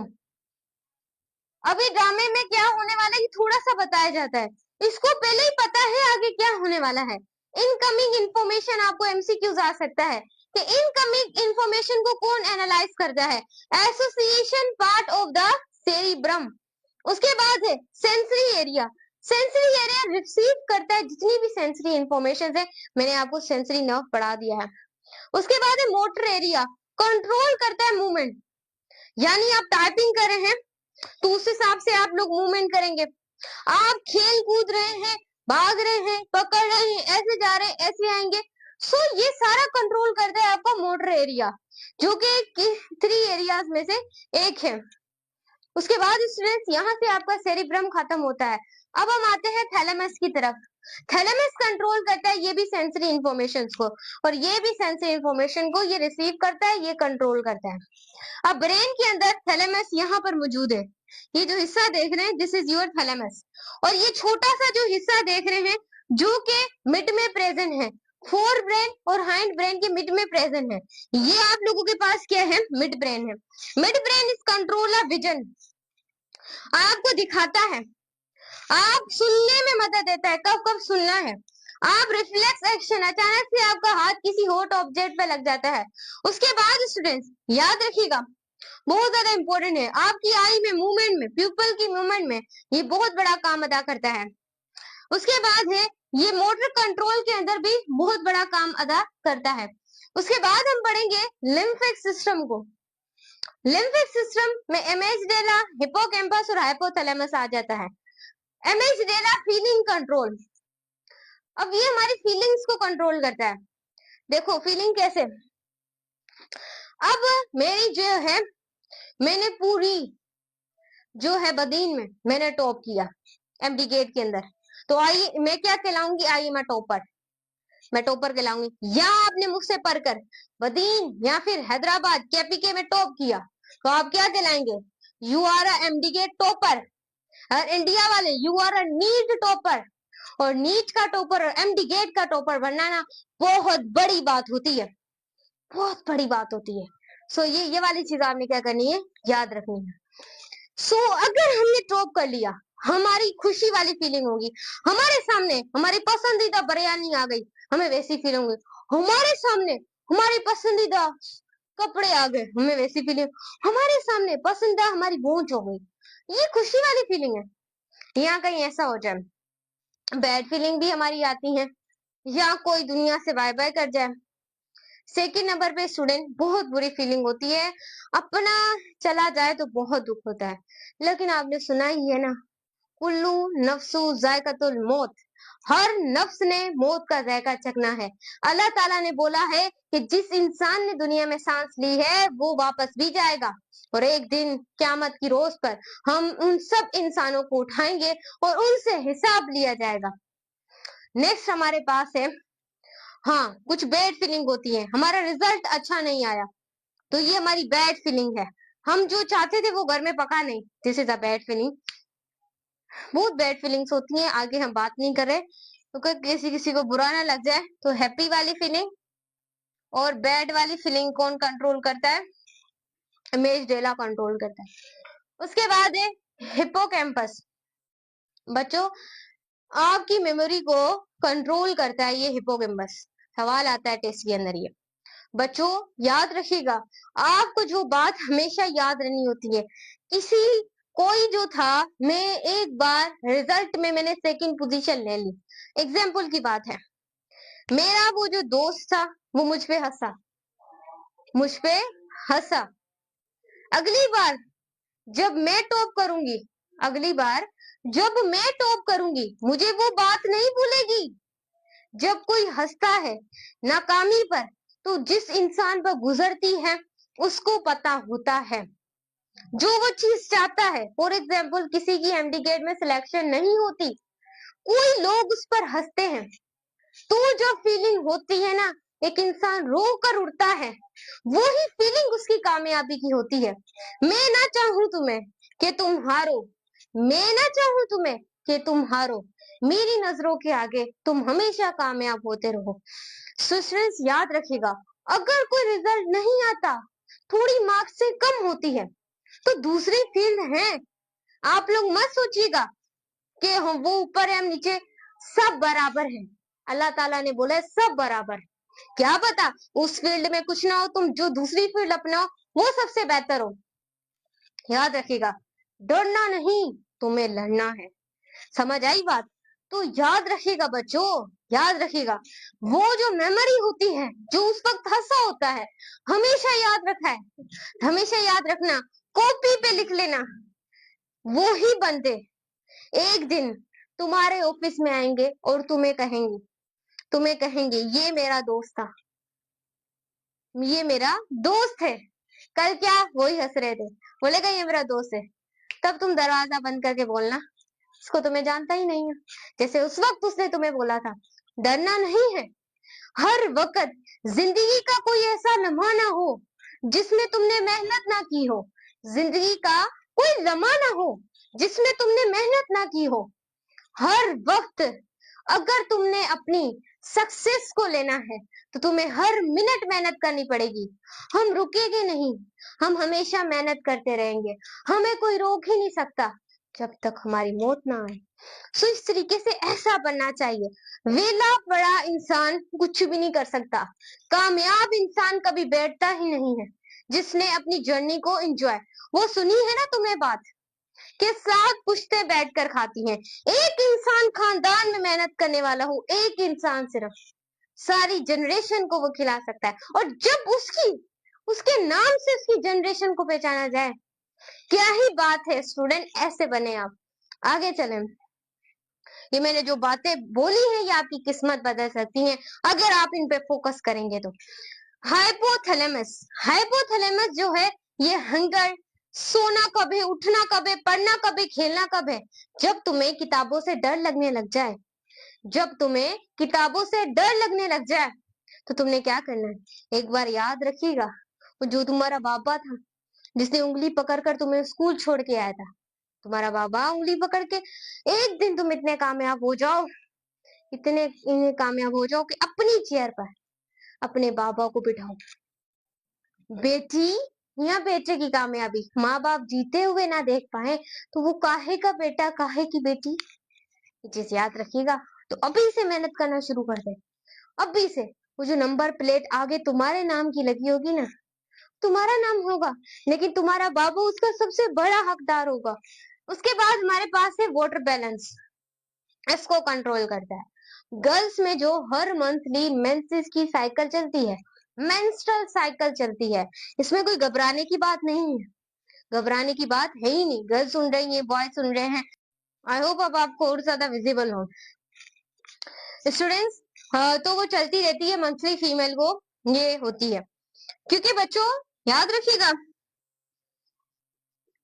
ये मंथली साइकिल इस वजह से चलती है, जो कॉर्पस ल्यूटियम होता है ये चलती है अल्लाह ताला की तरफ से। जब वो छोटी होती हैं तो उनका जो पिट्यूटरी ग्लैंड, ये मैं आपको बता चुकी हूँ पहले भी, पिट्यूटरी ग्लैंड इनएक्टिव होता है। जब वो बड़ी हो जाती हैं 12 साल, तो आपका जो हाइपोथैलेमस, जो आपका पिट्यूटरी ग्लैंड है वो एक्टिव हो जाता है। और एक्टिव होने के बाद स्टूडेंट्स वो उनको रिलीज होती है मंथली, जब तक के कॉर्पस ल्यूटियम के अंदर कोई स्पर्म ना आ जाए। सो चलें अभी आगे चलते हैं। आपको ये चीज बिल्कुल क्लियर हो गई होगी। ये मेडुला ऑब्लंगेटा है और ये आपका पेरिफेरल नर्व सिस्टम है। याद रखिए आपके ब्रेन के अंदर एक तो सेंट्रल नर्व सिस्टम होता है, दूसरा पेरिफेरल नर्व सिस्टम होता है। हम सेंट्रल नर्व सिस्टम को पढ़ रहे हैं, पेरिफेरल नर्व सिस्टम इंक्लूड नहीं है तो हम नहीं पढ़ेंगे वो। अब स्टूडेंट्स हम आते हैं अब हमारे हाइंड ब्रेन की तरफ। हाइंड ब्रेन के अंदर एक मेडुला ऑब्लंगेटा है, एक पोन्स है और दूसरा सेरिबेलम है। इसको जरा आपने गौर से देखना है। आपके पास जो मेडुला ऑब्लंगेटा है ये ऑटोमेटिक जो फंक्शंस होते हैं उन्हें क्या करता है स्टूडेंट्स, कंट्रोल करता है। थोड़ा सा आपने यहाँ पर गौर से देखना है, जितने भी फंक्शंस होते हैं उन्हें कंट्रोल करता है। ऑटोमेटिक फंक्शन यानी कि जो हमारे कंट्रोल में नहीं है, इनवॉलेंट्री है, उनको कौन कंट्रोल करता है, मेडुला ऑब्लंगेटा। उसके बाद ब्लड प्रेशर, ब्लड प्रेशर को चढ़ाना या नीचे, यानी कि बढ़ जाना, कम हो जाना, फिर बढ़ जाना, फिर कम हो जाना, ये हमारे हाथ में नहीं है। ये किसके हाथ में है, हमारे ब्रेन के हाथ में है। ये चीज आपने याद रखनी है। उसके बाद स्टूडेंट सॉइलिंग, कब इन्फ्लेमेशन करनी है, कब वो हिस्से का सूजना है, ये भी कौन बताता है, आपका मेडुला ऑब्लंगेटा बताता है। यानी वो जिस्म का हिस्सा क्या होता है, सूज जाता है। क्यों सूजता है, कोई बीमारी लगने वाली है। हमेशा याद रखिएगा बुखार ऐसे नहीं चढ़ता, बुखार के पीछे काफी हाथ होता है। मलेरिया होता है तब भी बुखार चढ़ता है, रेस्पॉन्स शो करता है कि भाई तुम्हारी बॉडी के अंदर कुछ है, डॉक्टर के पास जाओ, इस तरीके से। याद रखिएगा एक आपका पार्ट होता है हाइंड ब्रेन के अंदर पोन्स। पोन्स क्या करता है, रेट एंड पैटर्न को क्या करता है, कंट्रोल करता है। उसके बाद ब्रीदिंग कंट्रोल, ये भी इनवॉलेंट्री है, इनवॉलेंट्री। ब्रीदिंग क्या होती है, किसी को पता है? और एक्सपायरेशन का पता है? गैसियस एक्सचेंज का पता है? आई थिंक मैंने पढ़ाया है आपको। रेक्सपायरेशन, ये पूरा मैंने आपको चैप्टर इसके ऊपर पढ़ाया हुआ है, आप प्रीवियसली जाके वीडियो को देख सकते हैं रेक्सपायरेशन का। स्टूडेंट यहाँ पर देखें, ब्रीदिंग का मतलब है आप हवा से ऑक्सीजन को ले रहे हैं, फिर हवा से कार्बन डाइऑक्साइड को बाहर निकाल रहे हैं। इस तरीके से आपने याद रखना है, दिस इज इनवॉलेंट्री। उसके बाद सेरिब्लम, सेरिब्लम भी किसका पार्ट है? हाइंड ब्रेन का पार्ट है। ये मसल्स की मूवमेंट करवाता है, किसकी मूवमेंट करवाता है? मसल की। ये चीज आपने याद रखनी है, मसल की मूवमेंट करवाता है, मेमोरी को ये भी स्टोर करवाता है। और मेमोरी को स्टोर कौन करता है? कंट्रोल ये करता है, स्टोर ये करता है। उसके बाद है ये बिहेवियर, कि इस वक्त बिहेवियर कैसा रखना है। फॉर एग्जाम्पल, जैसा इंसान होता है हम उस हिसाब का बिहेवियर कैसे करते हैं। अब फॉर एग्जाम्पल, तुम्हारे साथ वो लड़की बैठी है या वो लड़का बैठा है जो तुमसे जलता है, तो तुम उस हिसाब से उससे बात करोगे।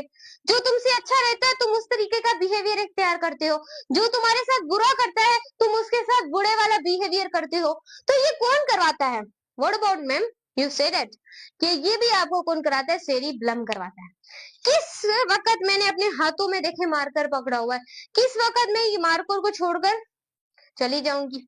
सो इस तरीके से बच्चों याद रखना है, कोई चीज भी आपके टेस्ट के अंदर ऐसे इंक्लूड नहीं की जाती, क्योंकि डेली लाइफ के फंक्शंस को आप एज्यूम करते हैं।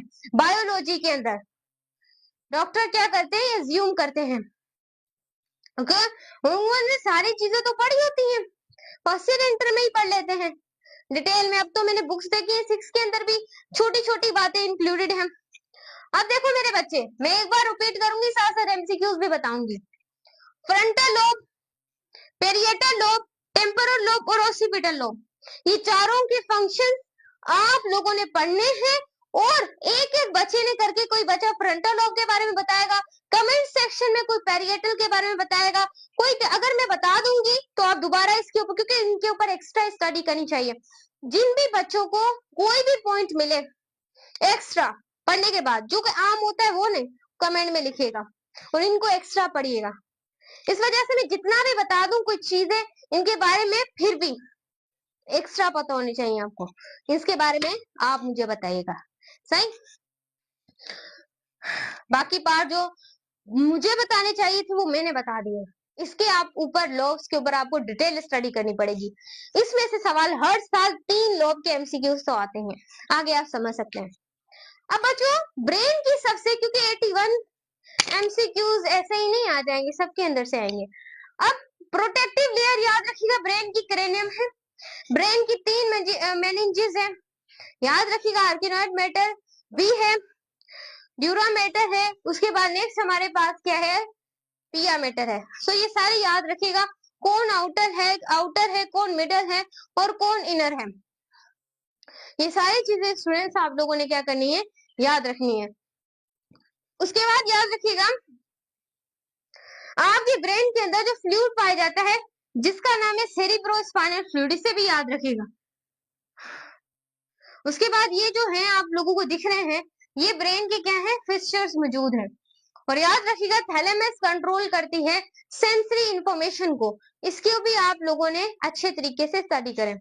लिम्फेटिक सिस्टम को भी मैंने अच्छे तरीके से आपको पढ़ाया।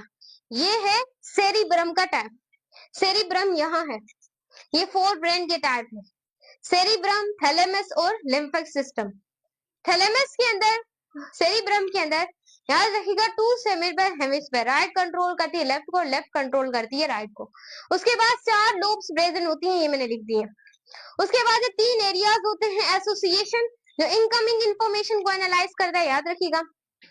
उसके बाद एक होता है सेंसरी एरिया जो रिसीव करता है ऑल सेंसरी इंफॉर्मेशन को। एक होता है मोटर एरिया जो कंट्रोल करता है टाइपिंग, प्लेइंग, ये सारी जो मूवमेंट्स होती हैं उन्हें मेरे बच्चे कंट्रोल करता है। इतना मेरे बच्चों को क्लियर हो गया। उसके बाद है थैलेमस, थैलेमस कंट्रोल करता है जितनी भी सेंसरी इंफॉर्मेशन होती है उनको। उसके बाद लिम्फेटिक सिस्टम के अंदर ये 3 पार्ट्स होते हैं, एमिग्डाला, हिप्पोकैम्पस, ये सारा आप लोगों ने क्या करना है? याद रखना है। सही, ये डायग्राम में याद रखिएगा, ये है थैलेमस और ये छोटा सा जो पार्ट है जो दोनों के कंबाइनिंग है, फोर ब्रेन और हाइंड ब्रेन के, उसे आप सिंप्लीफाई मिड ब्रेन कहते हैं, जो विजन में, हेयरिंग में, रिफ्लेक्स एक्शन में, movement of eye, motor control, इन सब में हेल्प देता है। उसके बाद ये आप देखें पेरिफेरल नर्व सिस्टम, ये मेडुला ऑब्लंगेटा है, जो कि ऑटोमेटिक फंक्शंस को कंट्रोल करता है। स्टूडेंट्स आगे चलते हैं। स्टूडेंट्स अभी हम पढ़ने वाले हैं कि हमारे पास रिफ्लेक्स एक्शन क्या होते हैं। बहुत इंपॉर्टेंट टॉपिक है। आप सिंध से बिलोंग करते हैं, फेडरल से हैं, केपीके से या बलोचिस्तान से, सारे बच्चे यहाँ से अपनी तालीम को हासिल कर सकते हैं। अभी तक अगर आप लोगों ने चैनल को सब्सक्राइब नहीं किया तो चैनल को सब्सक्राइब करें, लाइक करें और शेयर करें। व्हाट्सएप चैनल टीच दुआ को लाजमी ज्वाइन कीजिएगा, वहां पर इंपॉर्टेंट नोट्स और पीडीएफ मिलते रहते हैं। हमारा एक और चैनल है, इसका नाम है टीच दुआ बायोलॉजी, उसे भी सपोर्ट कीजिएगा और टीचर दुआ को भी। तो चलिए स्टार्ट करते हैं। स्टूडेंट्स हमारे पास रिफ्लेक्स एक्शन क्या होते हैं? अचानक से होने वाले एक्शन। मैंने आपसे एक सवाल किया था कि बच्चों बताएं कोई ऐसा काम है जो ब्रेन के पूछे बिना हो। ऐसा कुछ भी नहीं है आपकी बॉडी के अंदर, लेकिन एक काम है जिसका नाम है रिफ्लेक्स एक्शन। बच्चों ये हमें जल्दी देने वाला रिस्पॉन्स होता है, लेकिन ब्रेन के अंदर काफी काम होते हैं, उसके बाद ब्रेन रिस्पॉन्स करता है। अगर ऐसा हो तो हमारा पूरा हाथ जल के नीचे गिर जाए। इस वजह से स्टूडेंट्स याद रखिएगा, ये ब्रेन के हाथ में ये वाला काम नहीं होता है, ये हमारे स्पाइनल कोड के हाथ में होता है। ये सवाल अक्सर बनते हैं इसमें से कि बच्चे तो सोचते हैं कि जो सारा काम है वो आपका कौन करता है? ब्रेन करता है। लेकिन बच्चों कुछ ऐसे काम होते हैं जो आपके ब्रेन के कंट्रोल में नहीं होते। ये वाली चीज आपने क्या करनी है? याद रखनी है। इसके बाद अगर हम देखें तो reflex action automatic and involuntary response होते हैं, जो ऑटोमेटिक हो जाते हैं, जो किसी भी इंसान के कंट्रोल में नहीं होते। जब स्टिमुलस कैरी होता है विदाउट एनी कॉन्शियस कंट्रोल, ये कॉन्शियस कंट्रोल के बिना ही स्टिमुलस कैरी होता है, ये विदाउट ब्रेन को बताए ही ये उसी वक्त क्या होते हैं? पहुंच जाते हैं। जैसा कि टच हॉट ऑब्जेक्ट, जैसा कि हम गर्म चीज को हाथ लगा लेते हैं, जैसा कि यहाँ पर एक कैंडल जल रही थी फॉर एग्जाम्पल, यहाँ पर फॉर एग्जाम्पल मैं ही थी, मैम टीच दुआ ही थी यहाँ पर। वो क्या कर रही थी? मोबाइल के अंदर बच्चों के एमसीक्यूज बना रही थी। अचानक से किसी चीज में मेरा पाँव लगा और मेरा हाथ जाके मोमबत्ती को लग गया। ये कौन है? मैम टीच दुआ का हाथ है। तो ये जाके कैंडल को लग गया। थोड़ी देर तो मुझे पता ही नहीं चलेगा, लेकिन उसी वक्त मुझे पता चल जाएगा, रिफ्लेक्स एक्शन होगा। मेरा स्पाइनल कोड बोलेगा यहाँ से हाथ हटाओ, मैम टीच दुआ यहाँ से हाथ हटाओ वरना तुम्हारा हाथ जल जाएगा, वरना तुम्हारा हाथ जल जाएगा। क्या होता है कि जल्दी जल्दी जो रिसेप्टर है वो सेंसरी न्यूरॉन के पास जाता है, फिर जो सेंसरी न्यूरॉन है वो जाता है इंटर न्यूरॉन के पास। इंटर न्यूरॉन क्या करता है? वहां पर उसी का डिसीजन को बनाता है। पूछा जा सकता है डिसीजन मेकिंग कौन है? वो इंटर न्यूरॉन है। उसके बाद इंटर न्यूरॉन जाता है मोटर न्यूरॉन के बाद, मोटर न्यूरॉन आगे रेस्पॉन्स देता है इफेक्टर के बाद। इफेक्टर बोलता है मसल को और ग्लैंड को भाई हाथ उठाओ नहीं तो पूरी हो जाएगी तू मैम टीच दुआ। तो याद रखिएगा मसल ग्लैंड को रेस्पॉन्स देता है और उसी वक्त हम उस चीज से अपने हाथ को हटा लेते हैं। अगर अपने हाथ को हम ना हटाएं तो हमारा पूरा हाथ जल जाए। जब तक ब्रेन रेस्पॉन्स देता है तब तक हम खत्म ही हो जाते हैं। तो ये कौन रेस्पॉन्स करता है? रिफ्लेक्स एक्शन करता है एक स्पाइनल कॉर्ड।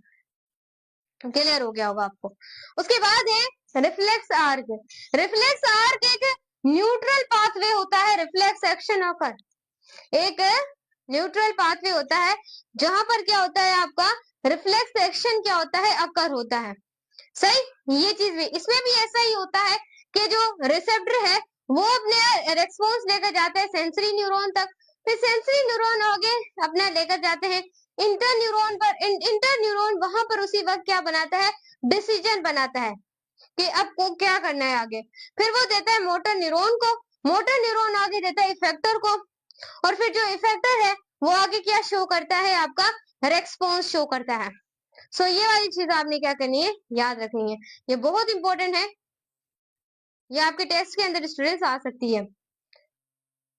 क्लियर हो गया? अब इसमें से स्टूडेंट एमसीक्यूज के आएंगे, इसमें से एमसीक्यूज क्या आएंगे? पूछा जा सकता है कि रिफ्लेक्स एक्शन किसके कंट्रोल में होता है? ए ब्रेन के कंट्रोल में होता है, बी स्पाइनल कॉर्ड के, सी दोनों के कंट्रोल में भी दिया जा सकता है। वैसे तो यही एमसीक्यू ज्यादा था, ये नन। याद रखिएगा रिफ्लेक्स एक्शन कौन कंट्रोल करता है? Spinal cord. वैसे ये एमसीक्यूज लास्ट में आएगा, लिख कर ले लें, रिटन करवा ले मुझसे, ये एमसीक्यूज लास्ट में आएगा, स्टूडेंट गौर से देखिएगा। और इसकी एग्जाम्पल आ सकती है रिफ्लेक्स एक्शन की, से टच हॉट ऑब्जेक्ट, या अचानक से आप छुरी से आपका हाथ कट जाता है, आप उसी वक्त छुरी हटा लेते हैं। जैसे तो किसी किसी का सर भी कोई पाड़ने आ जाता है दुश्मनी की वजह से, तो दुश्मनी में अपने ही अपनों को मार देते हैं। जैसे कि एक हादसा हुआ था जिसके अंदर एक चाचा था, उसका जो भाई था ना बड़ा, वो मर चुका था उन बच्चों का, तो वो गए थे चाइना कमाने के लिए, तो बहुत ज्यादा अमीर हो गए माशाल्लाह, उन्होंने शादियां कर ली, उनके बच्चे हो गए। सो स्टूडेंट जब वो चाचा ने बुलाया, काफी साल हो गए, उन्होंने बोला हम मिले नहीं, तो वो गए उनके घर। एक भाई बाहर गया था सामान निकालने के लिए, तो 3 अंदर थे, तो चाचू के तीनों बेटे ने तीनों को मार दिया, उन भाइयों को। चौथा जैसे ही अंदर आया, उसकी माँ बेहोश पड़ी हुई थी, तो उस वक्त वो सारे भाग गए थे, सो वो अकेला बचा था। क्या था? पैसों की दुश्मनी की वजह से। वही माँ के सामने तीनों उसके लाल को मार दिया। क्या था? अपना ही खून ने अपने आप को, अपनों को मार दिया। किसकी वजह से? पैसों की वजह से। आजकल काफी ज्यादा चीजें होती हैं, लेकिन उनका कोई इंसाफ नहीं होता, आप लोगों को पता होगा। तो बी प्रिपेशन गर्ल, आपने अपने आप को खुद प्रोटेक्ट करना है। बी पेशेंट, प्रोटेक्ट करें खुद को, हर एक काम से प्रोटेक्ट करें। अगर आप लोगों ने अपना नाम बनाना है, सो आप लोगों ने अपने आप को प्रोटेक्ट करना है, ज्यादा से ज्यादा आप लोगों ने अपने आप को प्रोटेक्ट करना है।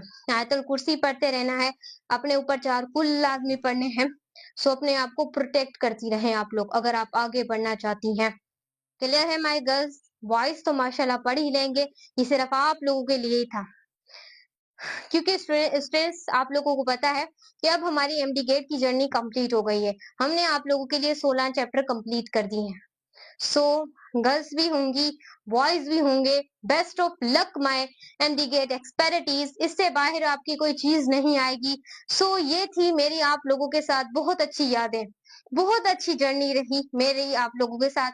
मुझे बहुत मजा आया पढ़ाने में, मैंने भी काफी चीजें इसमें से सीखी, क्योंकि मैंने चाही कि आप लोगों को मैं ज्यादा से ज्यादा सपोर्ट कर सकूं, और आप लोगों के लिए ऐसे ही काम करती रहूं। इंशाल्लाह आप लोग जरूर बायोलॉजी में टॉप करेंगे और मुझे हमेशा याद रखेंगे। और स्टूडेंट्स, हमने इनहेरिटेंस का चैप्टर इस जर्नी से पहले ही पढ़ा दिया था, सो फिर हम उसको नहीं पढ़ा रहे। आपने वही लेक्चर मैं प्लेलिस्ट के अंदर डाल दूं, क्योंकि वो मैंने डिटेल में पढ़ा हुआ था पीएमडीसी के सिलेबस के अकॉर्डिंग, तो इनहेरिटेंस आपने वहां से पढ़ लेना है। सो सही है, आज हमारी जर्नी मेरे बच्चे हो गई है कंप्लीट। हमें ज्यादा से ज्यादा सपोर्ट करें, वो फ्रेंड्स जो आपके फीसें अफोर्ड नहीं कर सकते, उनका भी फायदा करें, लिंक शेयर करें अपने ग्रुप्स में, हमें ज्यादा से ज्यादा प्रॉफिट करें। हमने आप लोग के लिए बहुत मेहनत की है। ये जिस कमरे में मैं पढ़ाती हूँ, यहाँ पर मैं फैन भी नहीं चलाती। क्यों नहीं चलाती? ताकि आप लोगों को आवाज ना है और आपके कॉन्सेप्ट्स ऐसे ही बिल्ड होते जाएं। तो ज्यादा से ज्यादा आपने सपोर्ट करनी है। गर्ल्स से यही रिक्वेस्ट है, कामयाबी की तरफ फोकस करें, अपने आप को प्रोटेक्ट करती रहें आप लोग। और बॉयज, आप लोगों से मुझे यही कहना है, सिर्फ अपने कैरियर पर फिलहाल फोकस करें। कैरियर बनाने के बाद आप लोगों के पास बहुत सारे मौके हैं, आप ज्वाइन कर सकते हैं। और अपने पेरेंट्स को अपनी कामयाबी जल्दी आप लोग सिखाएं, जैसा कि ये जर्नी आप लोगों को हमेशा याद रहेगी। और इसी दुआ में मेरी के साथ आप एमडी गेट की सीट को ले सकें। तो चले माय स्टूडेंट्स, अब मिलेंगे। अगर आप चाहेंगे आपको फिजिक्स पढ़ाई जाए, केमिस्ट्री, आप लोगों ने जरूर कमेंट सेक्शन के अंदर ये सब्जेक्ट्स को बताना है। तो नेक्स्ट जर्नी भी हम मिलेंगे इंशाल्लाह। आप लोगों की दुआएं मेरे साथ हैं।